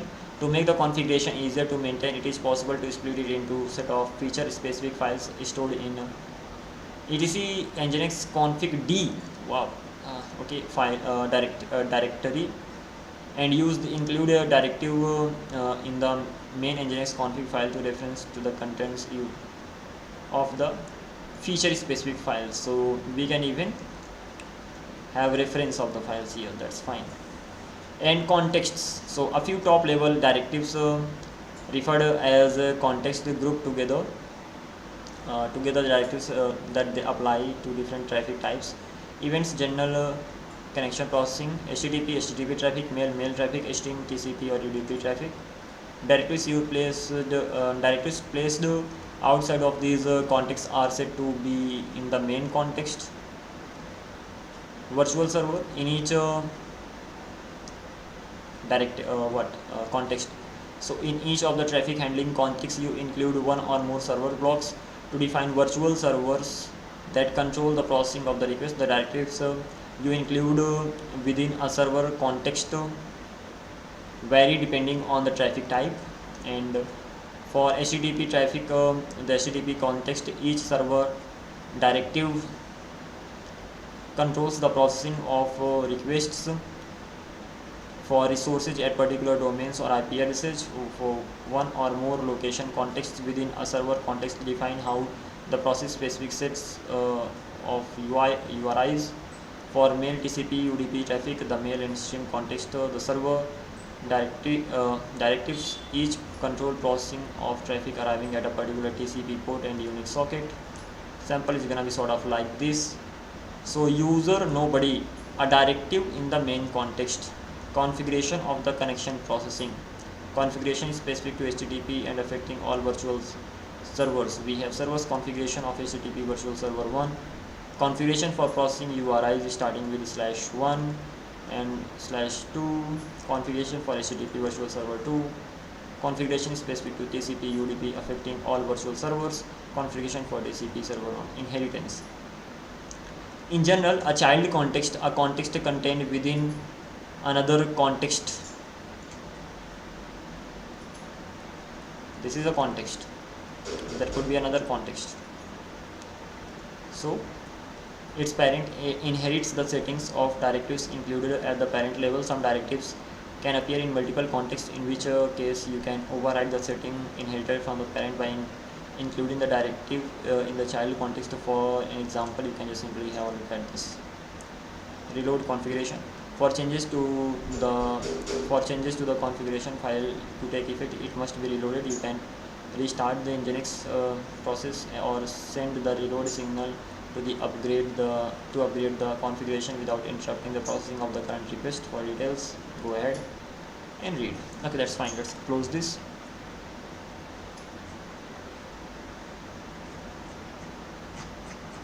Now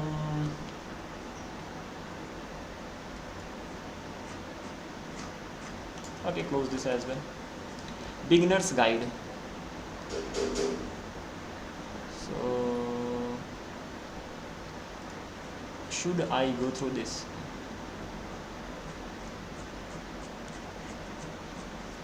So this is from where nginx.org. Then we have this understanding nginx configuration.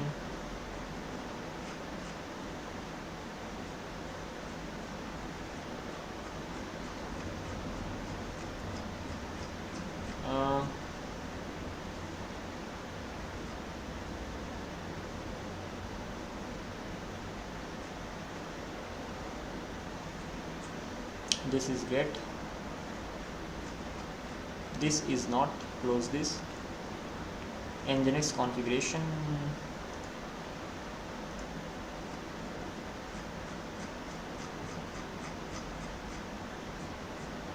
I love to read. I would love to read. Interesting stuff. Let's start from here.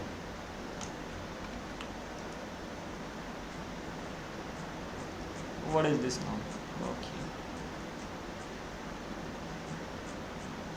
This is also the nginx related setup. Yeah. Going ahead, we have a beginner's guide here, and this guide just simply will make us go through some of the stuff here.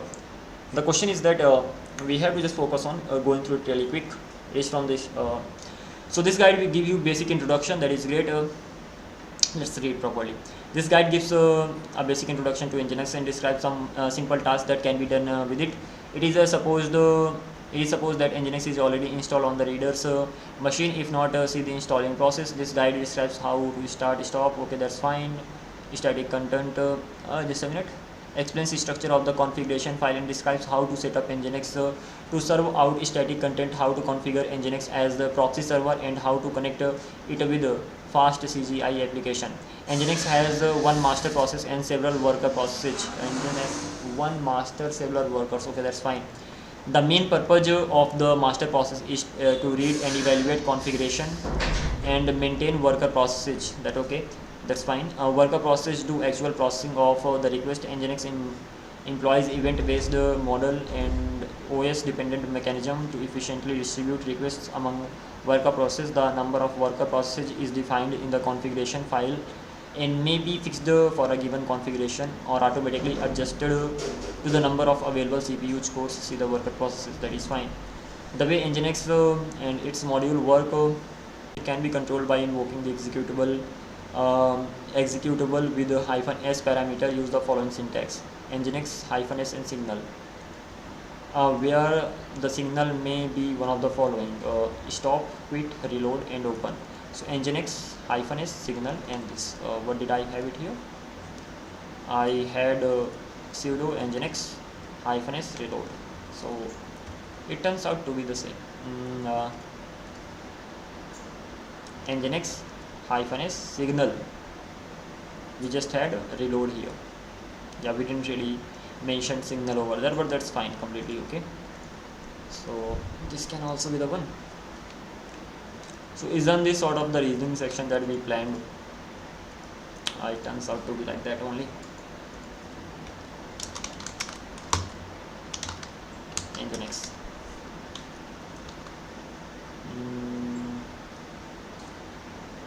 This is better.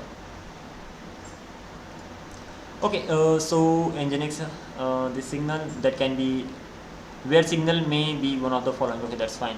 That doesn't really need to be there. And for example, to stop nginx process with the waiting for the worker process to finish. What the hell? Just read properly.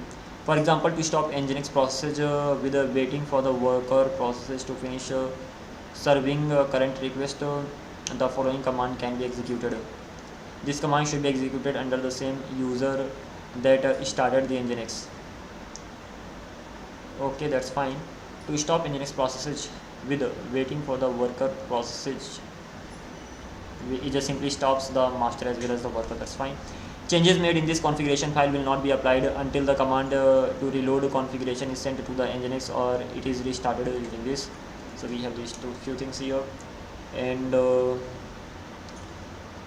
after that we have kill, s, quit, and this.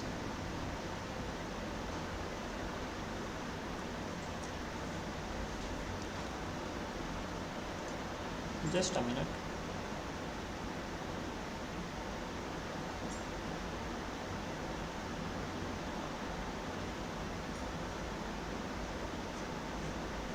It has good reviews, so let's go through this one. Ultimately I can go through only one thing at a time, but let me have a look at the content.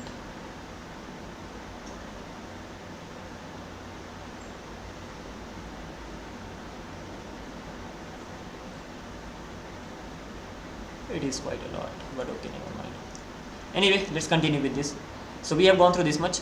Once this particular part, Control C, and slash code. This signal part can be what? It can be stop, or it can be quit, or it can be reload, or it can be here. Alrighty.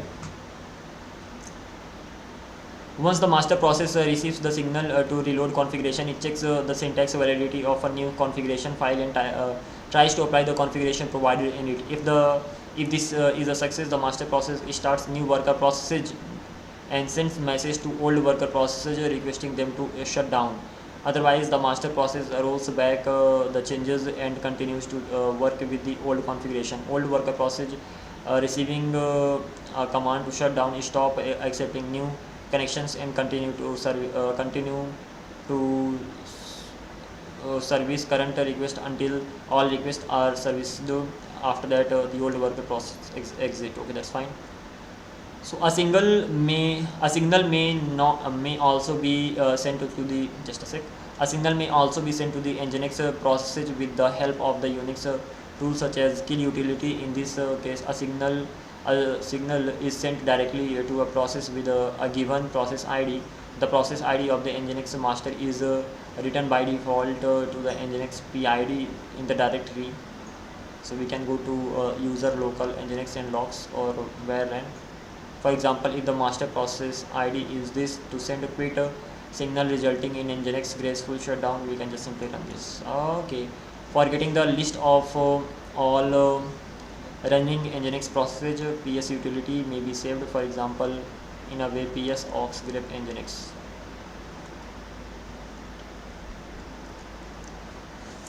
ps aux, and yeah, it is gonna get that. So first of all, let's try this command out.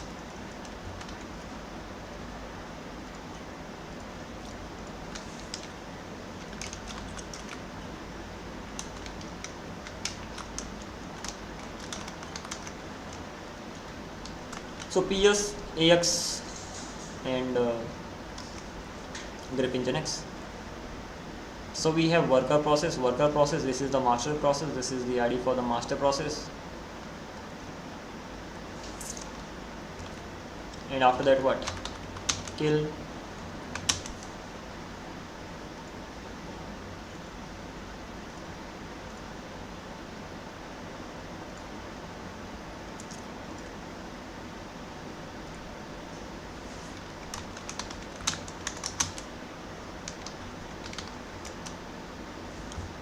Operation not permitted.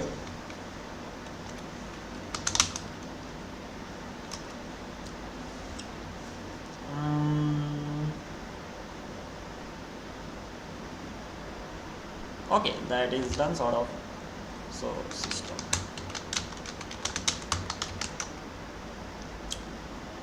it is still enabled.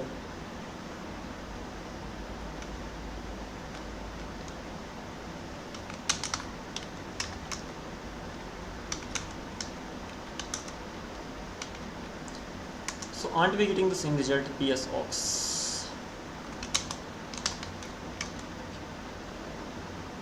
That's the difference. Okay, yes.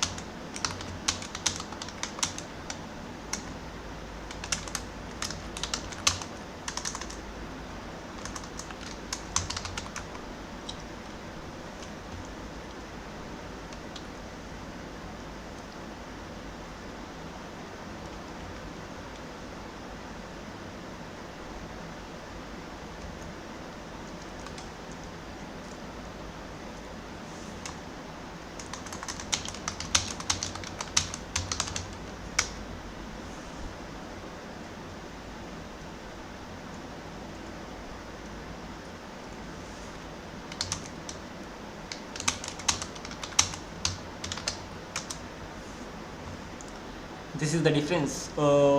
Here we get it in quite in detail format. Here we do not get it in the detailed format, but we get it right. And what next?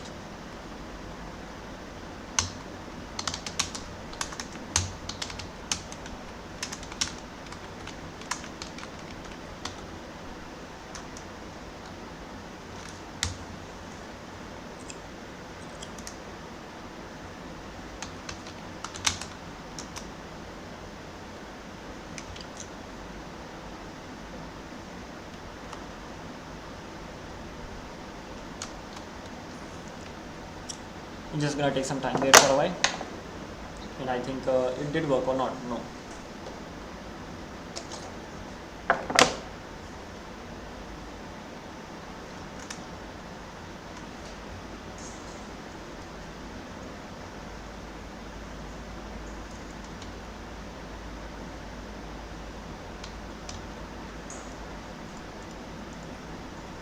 It cannot be started like that. It can be stopped for sure.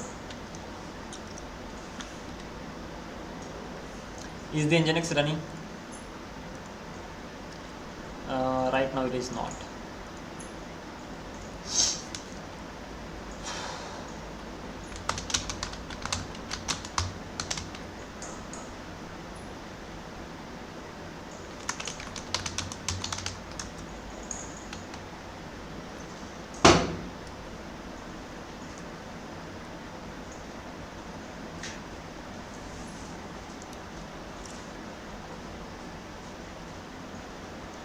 It seems to be enabled.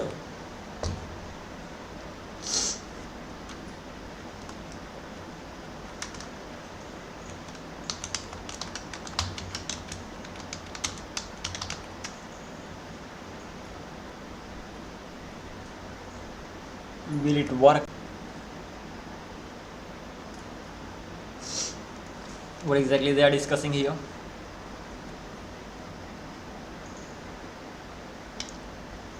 The main context here outside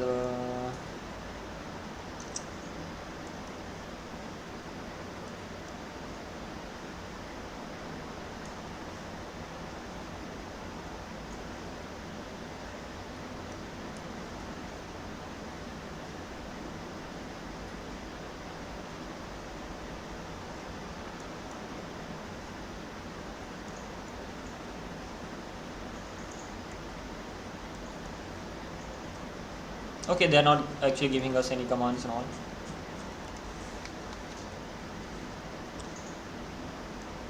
They are talking about the way the configuration is actually defined. Same thing here.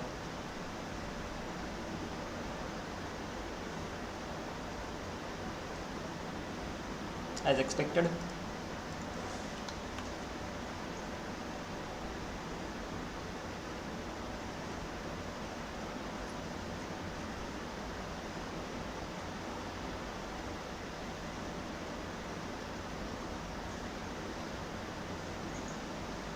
Same.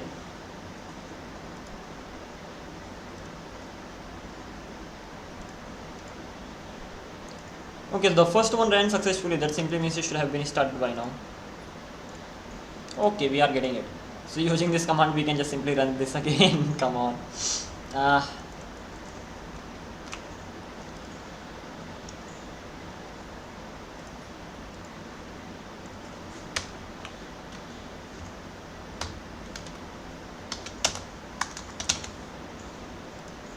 So this is how we can just simply go ahead. What is the next thing that we can do once I've done this? In case something else does not work explicitly, you may try to find out the region in access logs, that is inside user local engine logs or user local.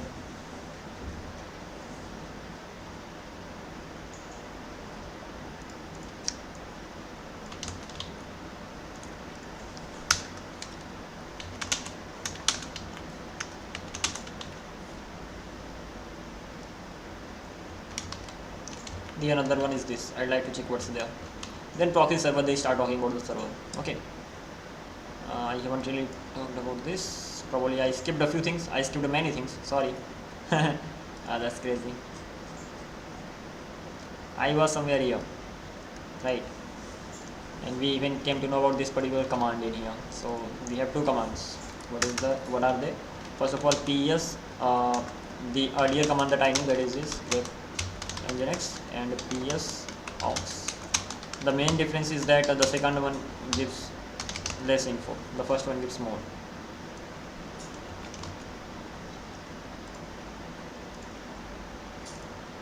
Let's run both of them.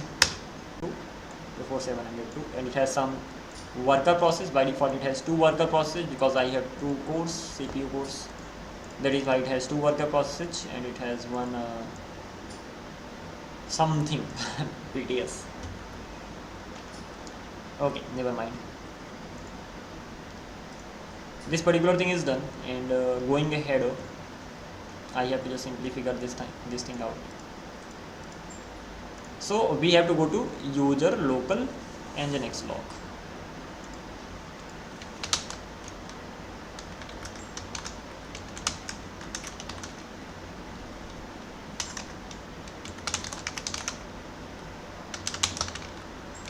Do we have user here?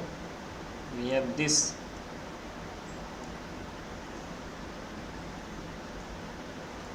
Yeah, that is only that.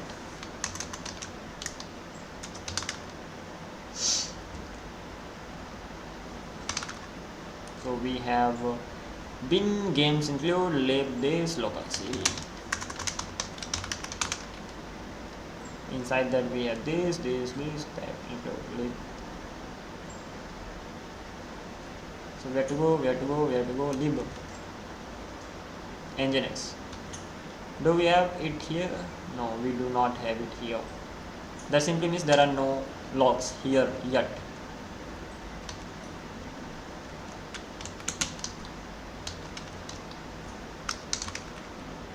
We are inside where we have to go to log. So c log ls.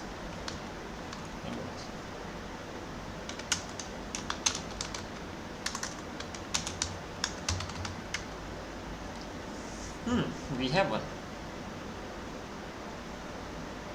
Here it is. In that case, we have access log, we have error log. These are the access logs.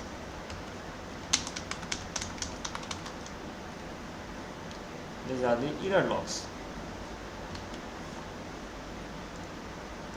Inside this, we have access.log.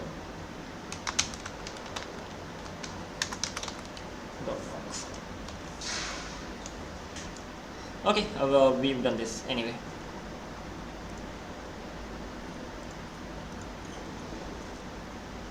Okay, configuration file structure. Nginx consists of modules which are controlled by directives. So it consists of modules which are controlled by directives. So any command that you actually write, that is nothing but a directive. Directives is specified in the configuration file. Directives are divided into simple directives. Directives are divided into simple directives and block directives.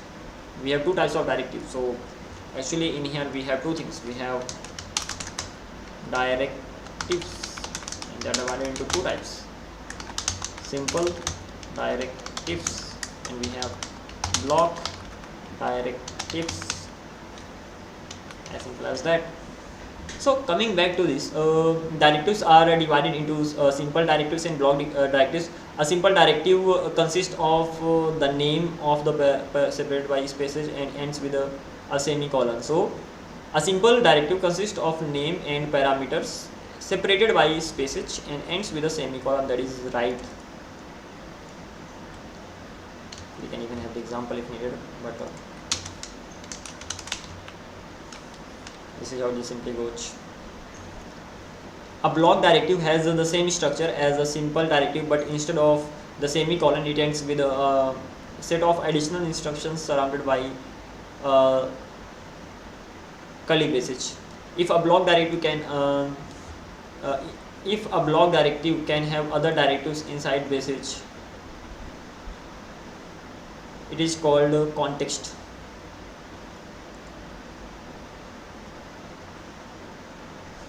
For example, events HTTP did this. Okay, that's fine. So the second thing that is important, that is a block directive. So this much. Definition for a block directive, bro. Here we are. Let's talk about the context. We even have context in here. What is the context? So context is nothing like if a block directive have another directives inside that. So if a block directly can have other directives inside braces, it is called this. For example, this. Great job. What is the next thing? Directives placed in the configuration file outside the context. Directives placed in the configuration file outside P directives reside in the main context, server in HTTP, and location in server. That is right. Great. So directive placed in configuration file outside of any context. Directives placed in the configuration file outside of any contexts are considered to be in the main context.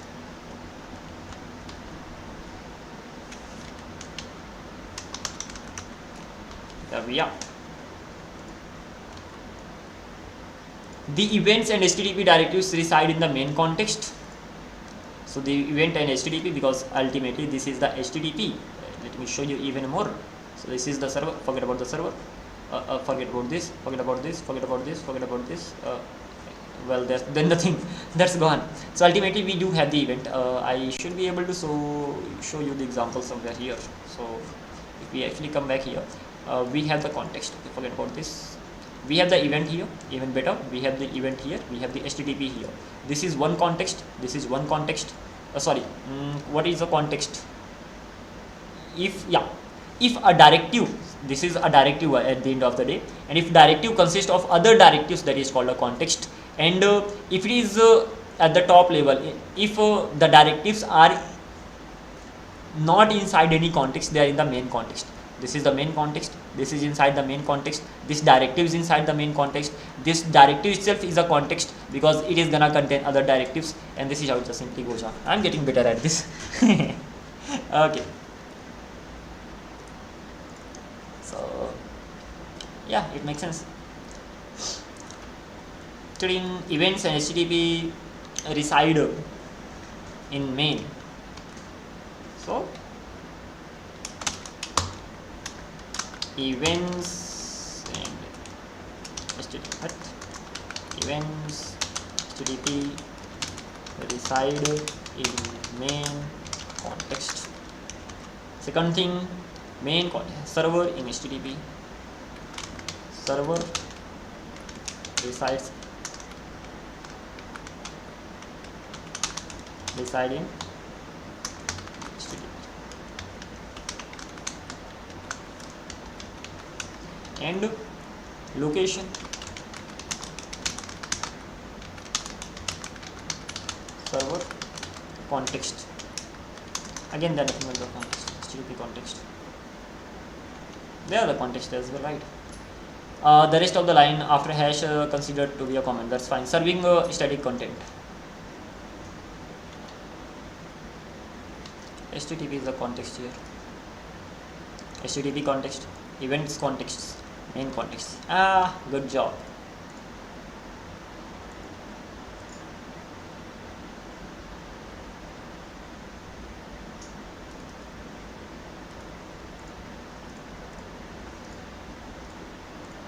Yeah, makes sense. Going ahead from here.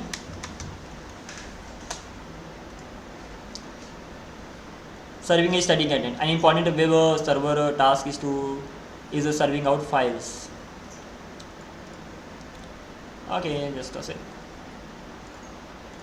I'm actually having a sore throat right now. I have half an hour more to just simply work on it.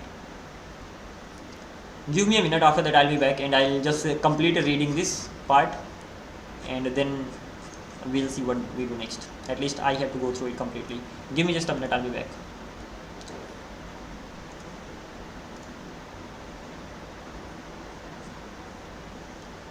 probably I need 3 minutes.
Alright everybody, welcome back. Hopefully it's not disconnected here. Okay, let's just simply go through it really quick. So serving static content, an important web server task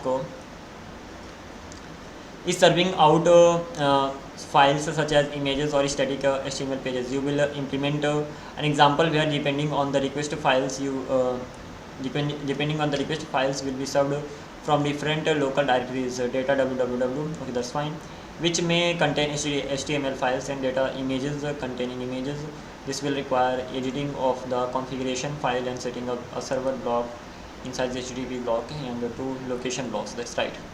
So first create a data www directory and put a index.html file with any content into it.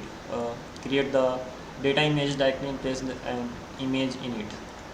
Next, open the configuration file, default configuration. Several examples of the not data.images, data.www, data.images. These are the two folders that are gonna be there. So these are gonna be sort of to-dos for me. So first of all, what am I instructed that we are gonna be having this, and after that inside that I need to have index.html and create the place some images in it. So this one contains index.html, this one contains images. Next, open the configuration file. The default configuration file includes several examples of the server block, mostly commented out. For now, comment out all such blocks and start a new server block. Okay, just wait. This one is gonna be this. Okay, this is the server block. Generally, the configuration file may include server blocks distinguished by ports on which they listen and the server names. So once Nginx decides which server process a request, it tests the URI specified in the request header against the parameter of the location. That's right. Directives defined inside the server block. That makes sense. So it will have the sort of the URL over here, and it will just simply and the following location block to the server. Add the following location block to the server. So ultimately, what will happen that this server, it will have these things. I should be able to show this directly in here. So this is it. So when it comes to any server, it will have the port and it will have the particular URL. It will just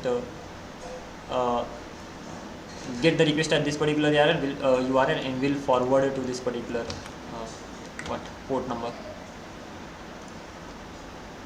So this is it. This is how this simply goes on. Generally, the configuration may include server blocks distinguished by the port number on which they listen and the server names. That's what we have gone through. Once Nginx decides which server processes a request, Nginx decides which server processes a request. Okay, it tests the URI specified in the request header against the location, against the parameter of the location directives defined in the server block. So it tests this against this that we just simply specify over here.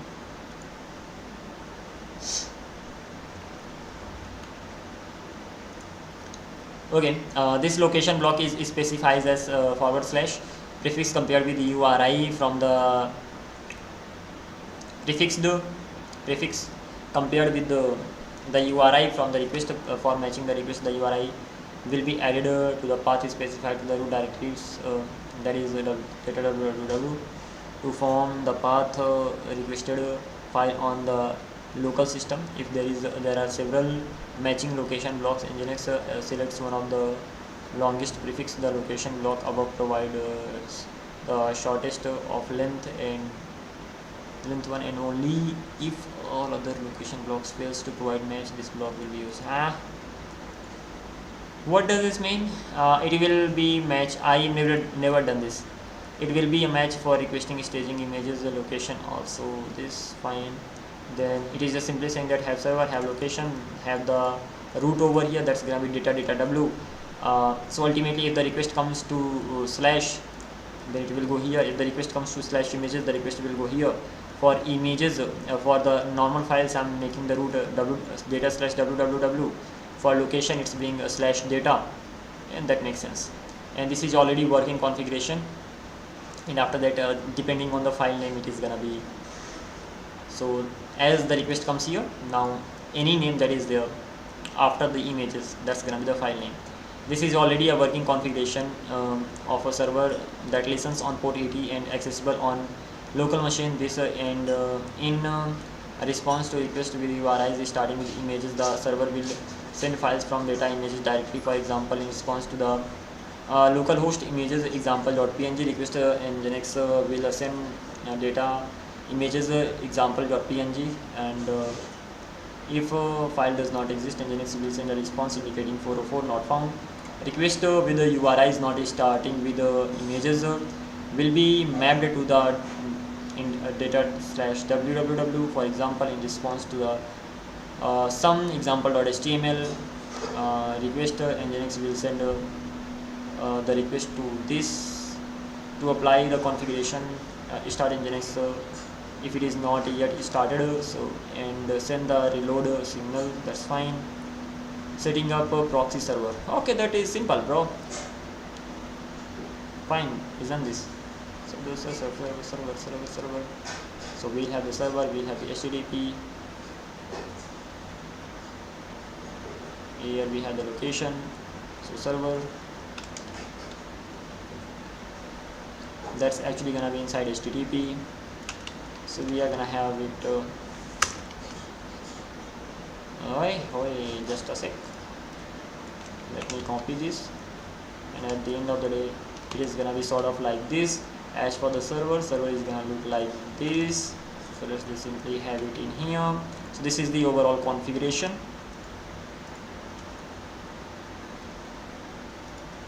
One, two, three, 4, 5, 6, and the job is done. So this is the configuration for getting the images, the static files and all. And the next configuration is gonna be for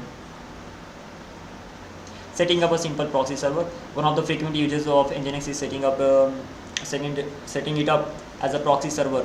So the first one was used for what?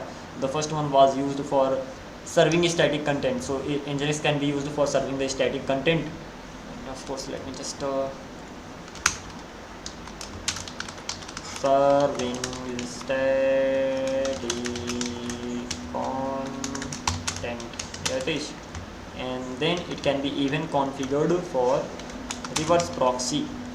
So setting up a simple proxy server. Proxy server. It can be even used as a proxy server. Okay, one of the frequent uses of the Nginx is setting it a proxy server. In this example,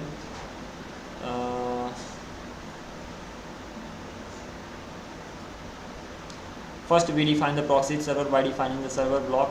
Okay, that's fine. Server listens on port 80. What is the root? Root is the /data. This is the where from I'm gonna be getting the what? I'm gonna get the images and all, if I'm not wrong. We'll see. So we have the server, we have the location, proxy. The request is actually gonna go to this particular server. Once the request goes there, and this is for the images /data. This will be simple server that listens on port 8080. Previously, the listen directive has not been specified since the standard port 80 was used, and maps all requests to the data UPI directory on the local file system. Create a directory and UP1 up one. Okay, create a directory and put index.html into it. Note that root directive is placed in the server context. Such a root directive is used when location block is selected for serving a request does not include its own directive. Next, use the server configuration from the previous section. I'll have to read another blog as well. Use server configuration from the previous section, okay, and modify it to make it proxy server. Location, proxy, directive, protocol, name, port, proxy server specify in the parameter. In our case, this. We will modify the second location block, which currently maps to the request images fixed to the files under data images directory to make it match the request of the images with typical file extensions. The modified location is. So location, any one of these things will just simply go here. The parameter is regular expression matching all URLs ending with this. A regular expression should be placed with regular expressions. If there is a match with a regular expression, Nginx picks the location, otherwise it picks the remembered one earlier. Forget about this. Let's just simply focus on this right now. Whenever we send a request, if the request is for an image, it is simply going to be getting the image from here. If the request is actually here at a slash and there's nothing after that, that simply means it is going to be proxied over here. So I'm just simply going to have it here, but this is not the best one. So hence, because of that particular thing, I have to go through this particular block, and apart from this particular thing, I don't think I need to go through any one of them. So just one more we have here, and that one more is actually going to be sort of linked here, bookmarked here. Okay, so let's go through it. This is the last thing that we are going to be going through. So understanding the Nginx configuration file structure in configuration context, that's pretty simple. This is the last thing that we are going through. This is a good way to just. Dark mode is coming soon. I thought that was the dark mode. Okay, never mind. Nginx is a high performance web server that is responsible for handling the load of some of the largest sites on the internet. It is especially good at handling many concurrent connections and excels at forwarding or serving static content. In this guide, we will focus on discussing the structure of an Nginx configuration file along with some guidelines on how to design your files. Going ahead, understanding Nginx configuration context. This guide will cover the structure of the main Nginx configuration. The location of this file will depend on how Nginx was installed. On many Linux distributions, the file will be located at this, that is right. So I have already kept this in my notes if I'm not wrong. So let me just simply have a look at this. It turns out that I just used this but never had this. Okay, going ahead, come on. If this does not exist there, it may also be inside this or this. Okay, let's not worry about that. One of the first things that you should notice when looking at the main configuration file, that is it is organized in a tree like structure marked by sets of brackets, curly braces. In Nginx documentation, the areas that these braces defined are called context. That is exactly right, because they contain configuration details that are separated according to their area of concern. These divisions provide an organizational structure along with some conditional logic to decide whether to apply the configurations within. Ultimately, anything inside these curly braces, that is a context of that curly brace thing is a context. There are two types of context: main context and main context and child level context. Ultimately, there is a main context and these are the child level context, but they are just there is a main context at the top, and there are different contexts like HTTP context or any other context depending on the configuration. Because context and inside context we actually have directives, so context itself is a directive. Inside context we have many directives, and they are the sort of the configuration. Going ahead, because context can be layered within one another, Nginx allows configuration to be inherited. As a general rule, if a directive is valid in multiple nested scopes, a declaration in broader context will be passed on to any child context as default values. The child context can override these values. It is important to note that an override to any array type directives will replace the previous value, not add to it. That is okay. Directives can only be used in the contexts that they were designed for. Nginx will throw an error when reading a configuration file with directives that are not declared in the wrong declared in the wrong context. Nginx documentation contains information about which context each directive is valid in, making it useful for useful reference. That's fine. Before we'll discuss the most common context that you are likely to come across when working with Nginx, the core contexts.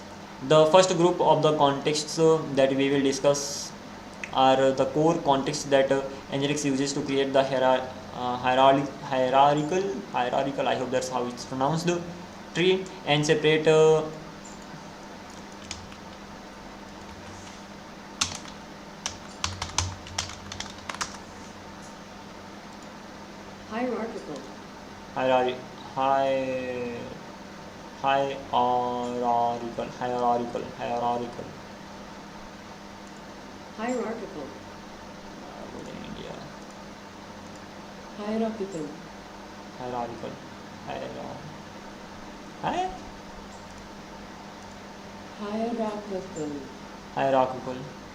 hierarchical.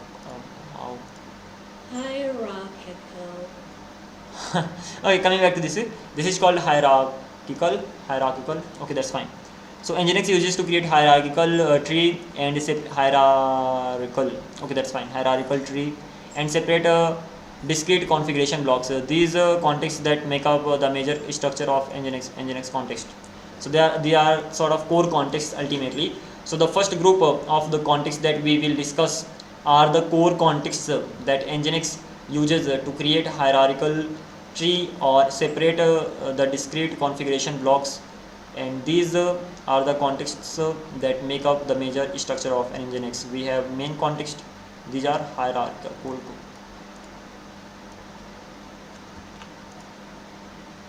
That is interesting.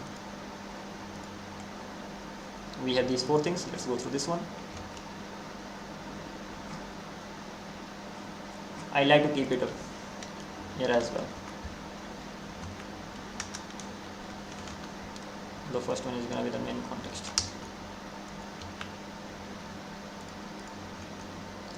The most general context is the main context or global context. This is actually called a global context as well. So this can be either main, this can be a global. So let's just simply keep it. Later I'm just simply gonna format it better. As for right now, I'm just simply going through it really quick. Context, it is the only context that is not contained within the typical context blocks that look like this.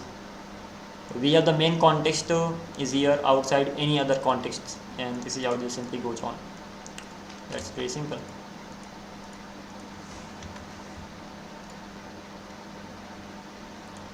And here we are. As for right now, let's simply get as much knowledge as possible. Then any directive that exists entirely outside of these blocks belongs to the main context. That is right. Keep in mind that if your Nginx configuration is set up in a modular fashion, for example, with the configuration options in multiple files, some files will contain instructions that appear to exist outside of the bracketed context, but will be included within a context when the configuration is loaded together. So the main context represents the broadest environment for Nginx configuration. It is used to configure details that affects the entire application, while the directives in this section affect the lower contexts. Many these cannot be overridden in lower levels. Some common details that are configured in the main context are the system, user and group to run the worker process, the number of workers, and the file to save the main Nginx process ID. The event context is contained within the main context. It is used to set global options that affect how Nginx handles connections at a journal level. There can only be a single event. What the hell? Event context is contained within the main context. It is used to set global options that affect how Nginx handles connections at a journal level. There can only be a single events context defined within a single Nginx configuration. This context will look like this in the configuration outside of any other bracketed context. That's gonna be the event context. So this decides what it is used to set global options that affect how Nginx handles connections at journal level. Okay, that's fine. So this is the second thing that we are actually gonna have here.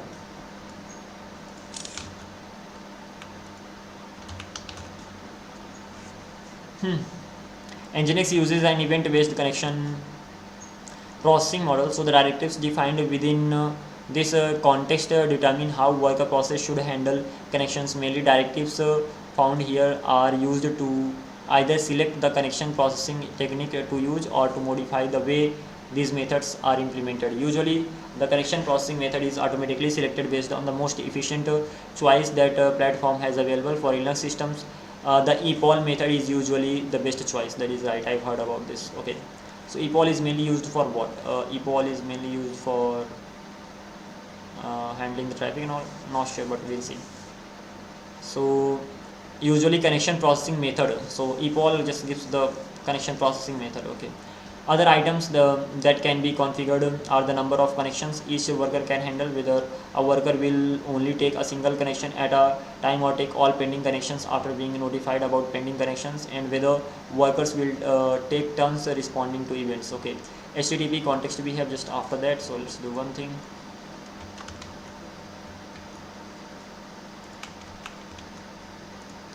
Defining a HTTP context is probably the most common use of Nginx. When configuring Nginx as a web server or reverse proxy, okay, it can either be web server or it can be reverse proxy server. The HTTP context will hold the majority of the configuration. This context will contain all of the directives and other contexts necessary to define how the program will handle HTTP or HTTPS connections.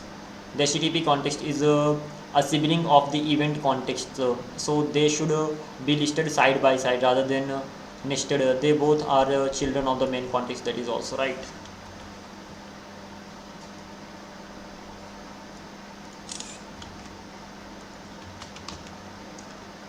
Okay, while lower contexts get more specified about how to handle request directives at this level control the defaults for every virtual server defined. within. A large number of directives are configurable at this context. A large number of directives are configurable at this context and below, depending on how you would like to inheritance to function.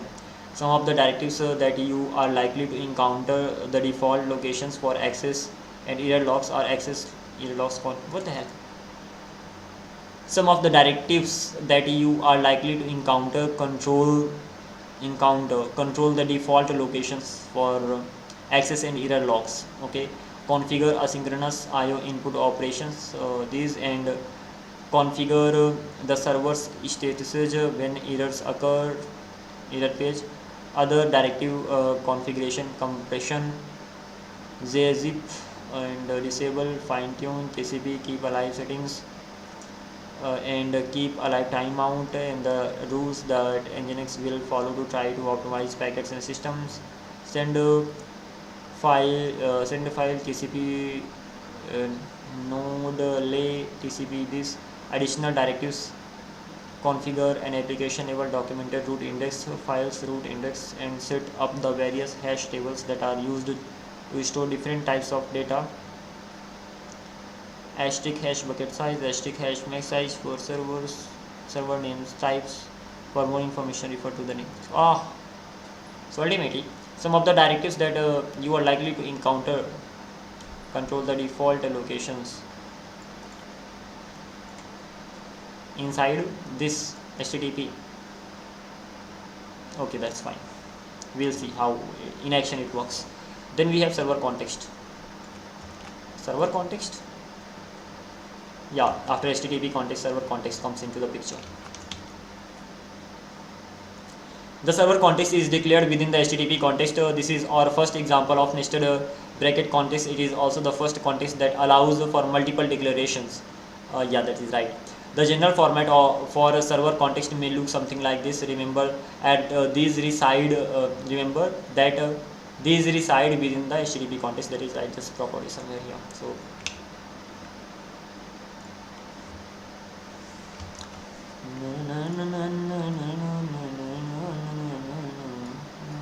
Okay, done. Okay, let's go through it. Come on, it's too much. Yeah, you can declare multiple server contexts because each instance defines a specific virtual server to handle. Each instance defines a virtual server to handle a client request. You can have as many server blocks as you need, each of which can handle a specific subset of connections. This context type is also the first that Nginx must use to select an algorithm. Each client request will be handled according to the configuration defined in a single server context. So Nginx must decide which server context is most appropriate based on the details of the request. These are the two common options which differ in their use of the domain names.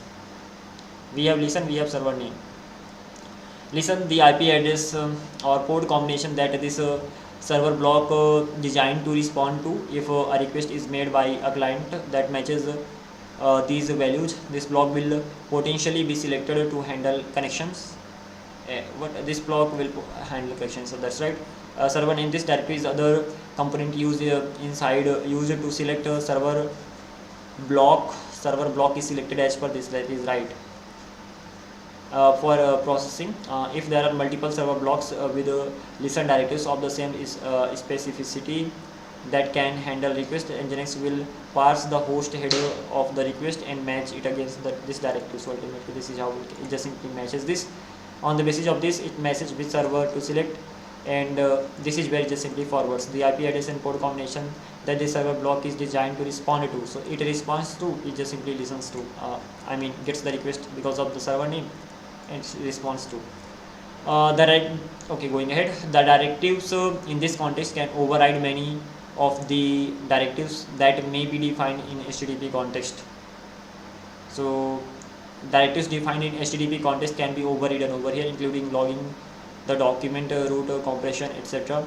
In addition to the directives that are taken from HTTP context, we also can configure files to try to respond to requests. Try files issue redirects and rewrites, return and rewrite, and set arbitrary values. Okay, then we have location context. So just below inside server context, I'm gonna have, we are gonna have local context.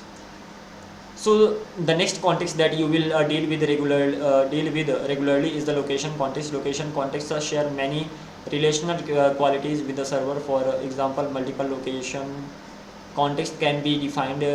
Each location is used to handle a certain type of the client request, and each location is selected by matching the location definition against the client's request through a selection algorithm.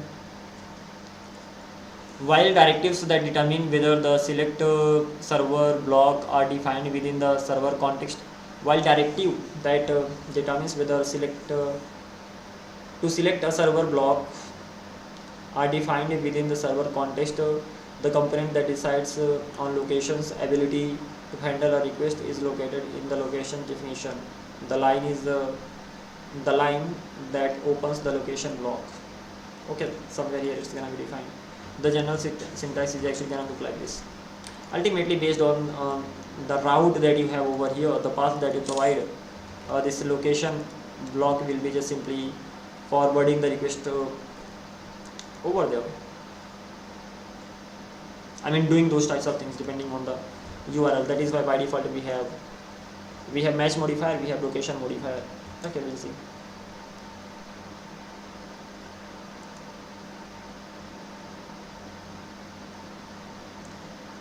Locations blocks live within the server context, and unlike server blocks can be nested inside one another, this can be useful for creating a more general location context to catch up a certain subset of traffic, and then further processing it based on more specified criteria with additional context. So this can actually be sort of like this.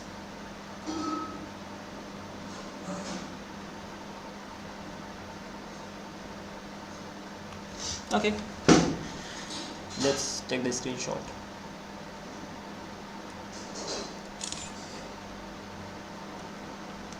That's the location one. And then we are going to be talking about other contexts, but let's just simply complete this particular section. Probably tomorrow we'll continue else in the remaining section, because it's already more than 3 hours. While server contexts are selected based on the requested IP address and port combination, that is right, the host name and the header location. What server contexts are selected based on requested IP address, port combination, and the host name in the host header. Location blocks further divide up the request handling within a server block by looking at the request URI or URL. The request URL is the portion of the request that comes after the domain name or IP address port combination. So that's gonna be URL. Okay, say for example we have the client request at this on port 80, the HTTP www.com and the port 80 components individually would all be used to determine which server block to select. After a server is selected, the block portion, the request URL would be evaluated against the defined locations to determine which further context should be used to respond to the request. Then many of the directives you are likely to see in location context are also available at the parent levels. New directives at this level allow you to reach locations outside of the document root alias, mark the location as only internally accessible internal, and proxy to the other servers or locations using HTTP, fast CGI, SCGI, and UWSCGI proxy. What is this? Okay, then we are gonna be having these things in here, and if context, after that limit, after that this general rules to follow, we'll have sort of the things, and at the end of the day conclusion. Okay, there's not much, so we can easily cover, and most of the things we have covered right now as well. So at the end of the day, what we can do here, we can do the practical stuff. So as for right now, we have this, right, and we already know exactly how it's gonna be working. So probably we can do a practical, like we will be serving the static content, and then we are gonna be just simply serving the using Nginx as a proxy server, and then this is how it can be done. And these are the things that are gonna be done very soon. As for right now, I already had the server, so let's get this. Let's use Nginx as a proxy server. Remaining things I'm gonna be going through tomorrow. What I'm gonna do, we already have a server running on port 3000/API/v1/help, just like this, right? So yeah, so if I'm actually doing what,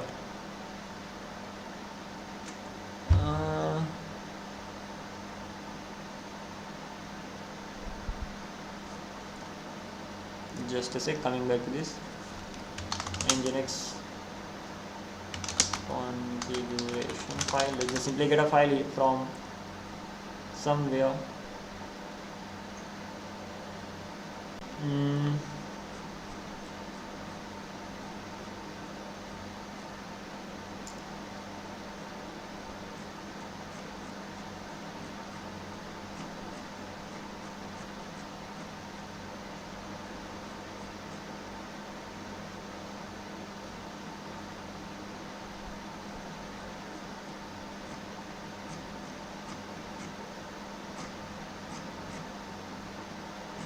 Okay, so we can just simply copy this thing from here. That is this.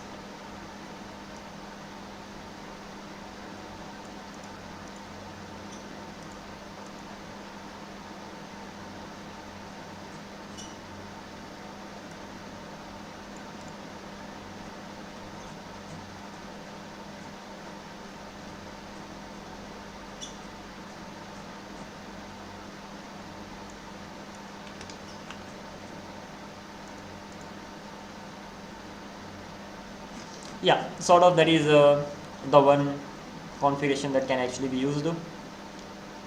So let's just simply copy this, and as per the need, add the things in here. So if I actually try to keep it here,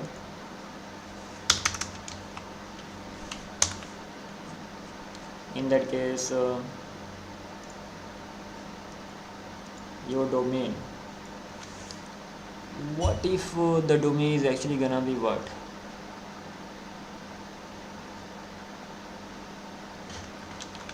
testserver.coding.code.com. This one.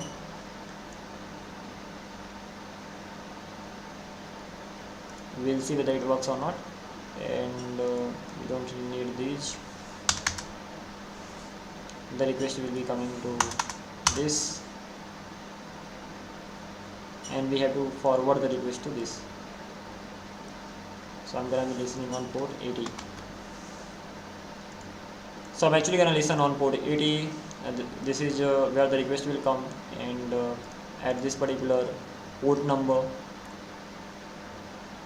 and once I get this, I'll be forwarding it here.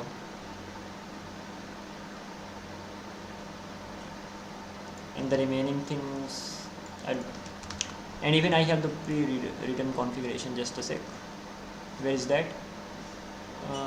This is not the one.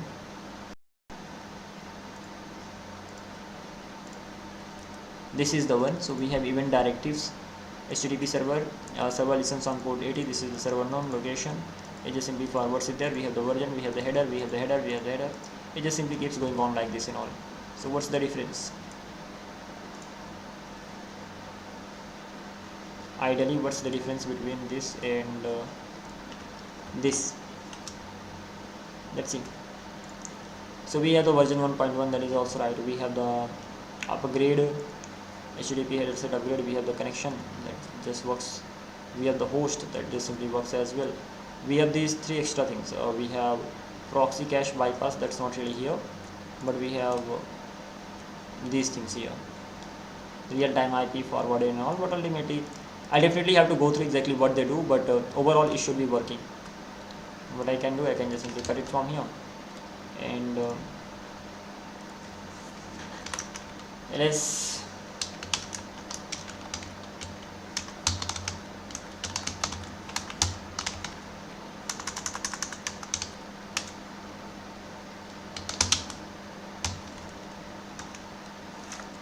And over here what I can do, that we have the HTTP.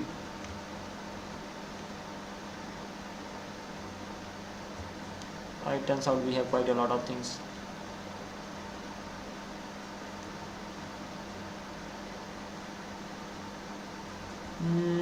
In that case, let me write it well. So, or I can just simply use this events we have here, and lastly we need to have HTTP server as well. So HTTP, and then we can have this server. That's gonna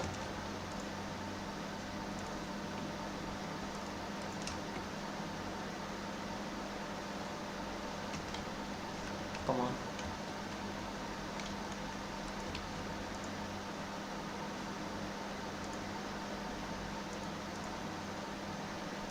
This seems to be alright. HTTP and this, we are gonna be just simply forwarding the request here.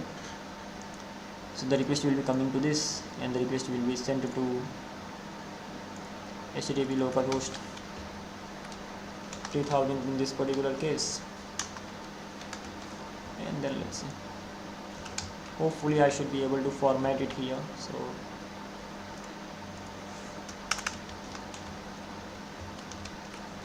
cannot be formatted, right?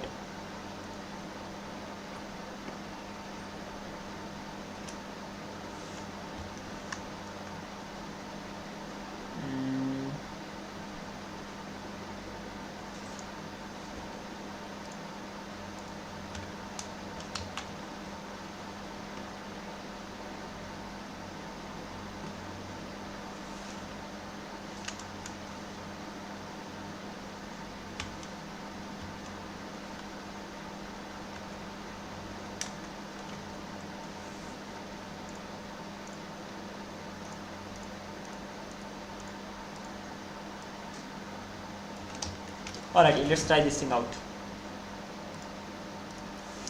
So we have to delete everything, right? For that thing, VG.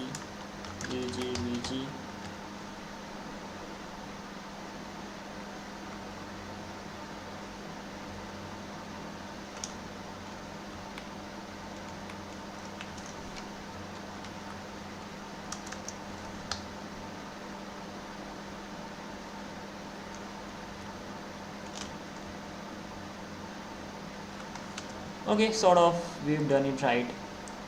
So we have this, listens on port 80, HTTP server. This is gonna be test.codingthecode.com. The request is actually gonna come from there, and it has to just simply forward the request to localhost 3000. The job should be done. And instead of using this, I'd even like to just give it the IP address over here. So hopefully it will work. If it doesn't work, we'll see, but I just think it is gonna work.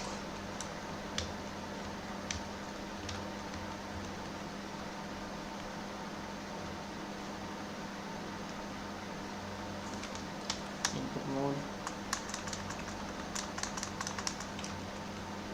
If I put the IP address over here, will it work? We'll see. We have to just simply send the request on the IP address, and yeah. What the hell, read only.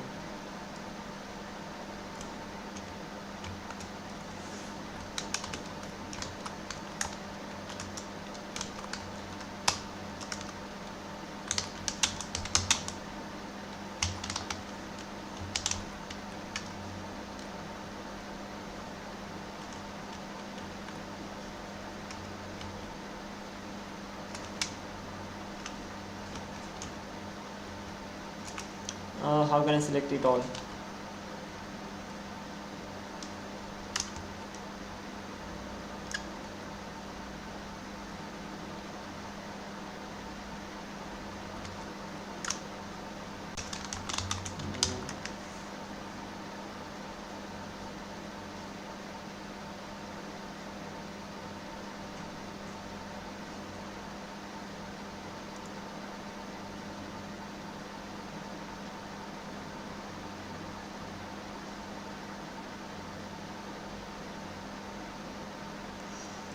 That's gonna be GG.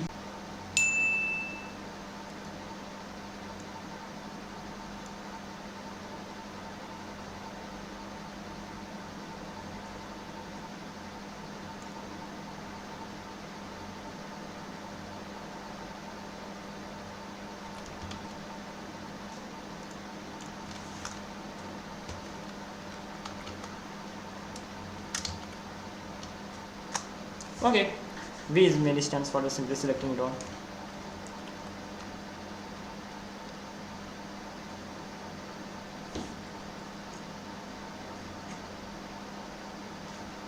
I need to copy it. Cut. Once done. GG, VG, and paste it here. Once I've done this,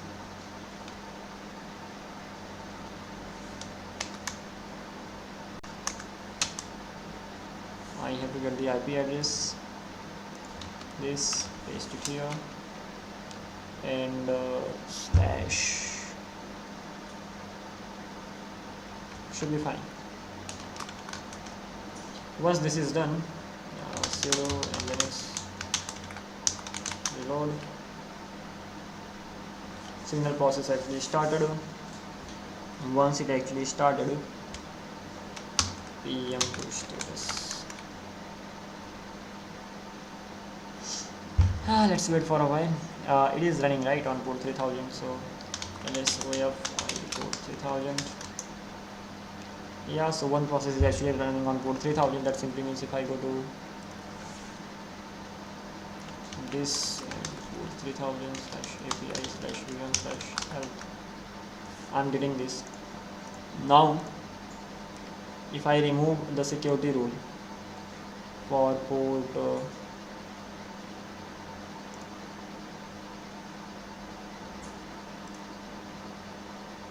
so if I remove this particular security rule from here at port 3000 and save it again, now will Nginx work or not? If Nginx works, then what I should be able to do, first of all, I'm not gonna get the result in here. Yeah, that simply means I need to remove this 3000 from here. I'm just gonna send a request to this,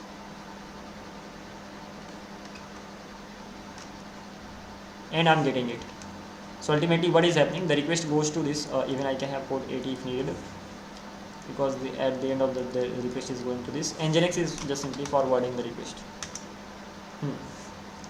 So we are sending the request to this.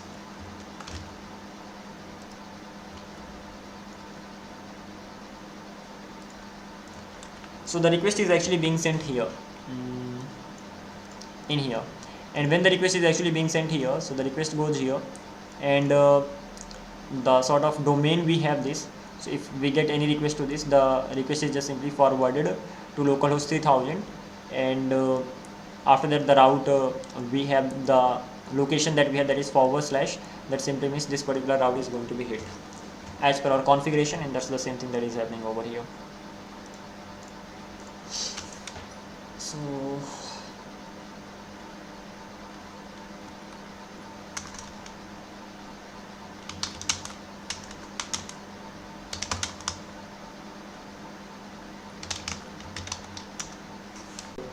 So I should be able to do that.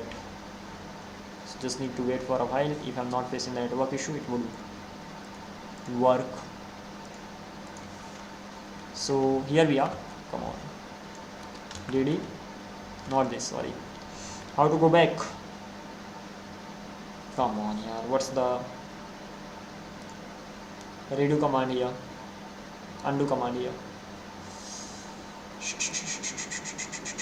Not this.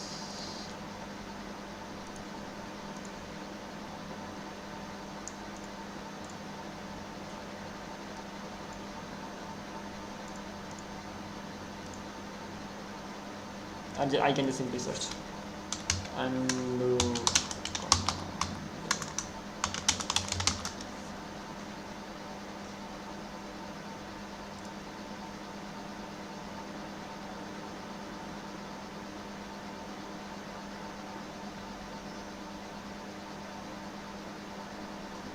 you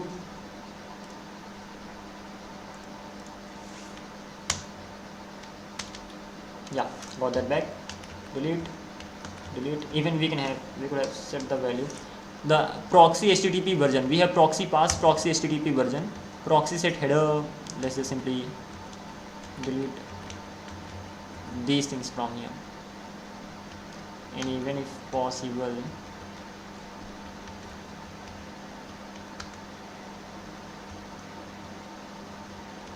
delete this as well. So this is the simplest thing we have: server name and this, and then the more configuration is gonna be there, but hopefully will it work.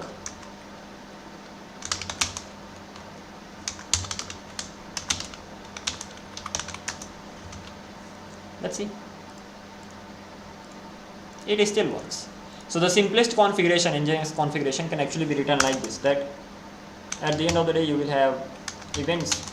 It's gonna be, there are some event directives here, as simple as that. And apart from this particular thing, or let me just simply write it in here. So you will have events. This is the this is inside the main context, and this is also one of the context, and then you will of course have some directives in here, and you will have HTTP context and location, proxy pass, as simple as that. So come back here, and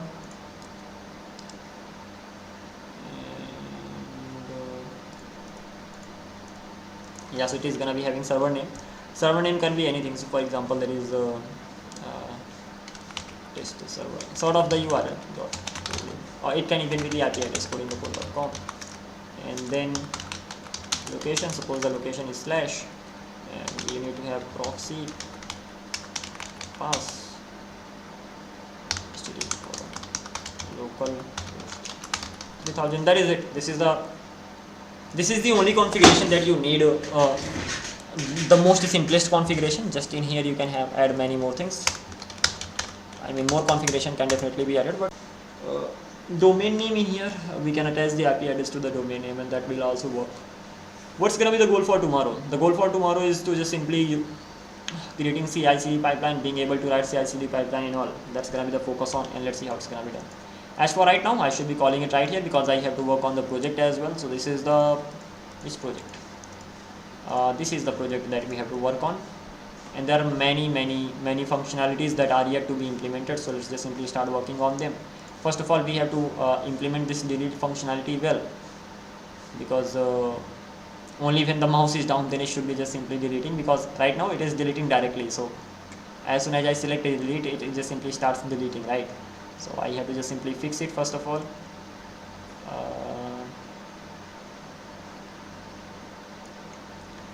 And here.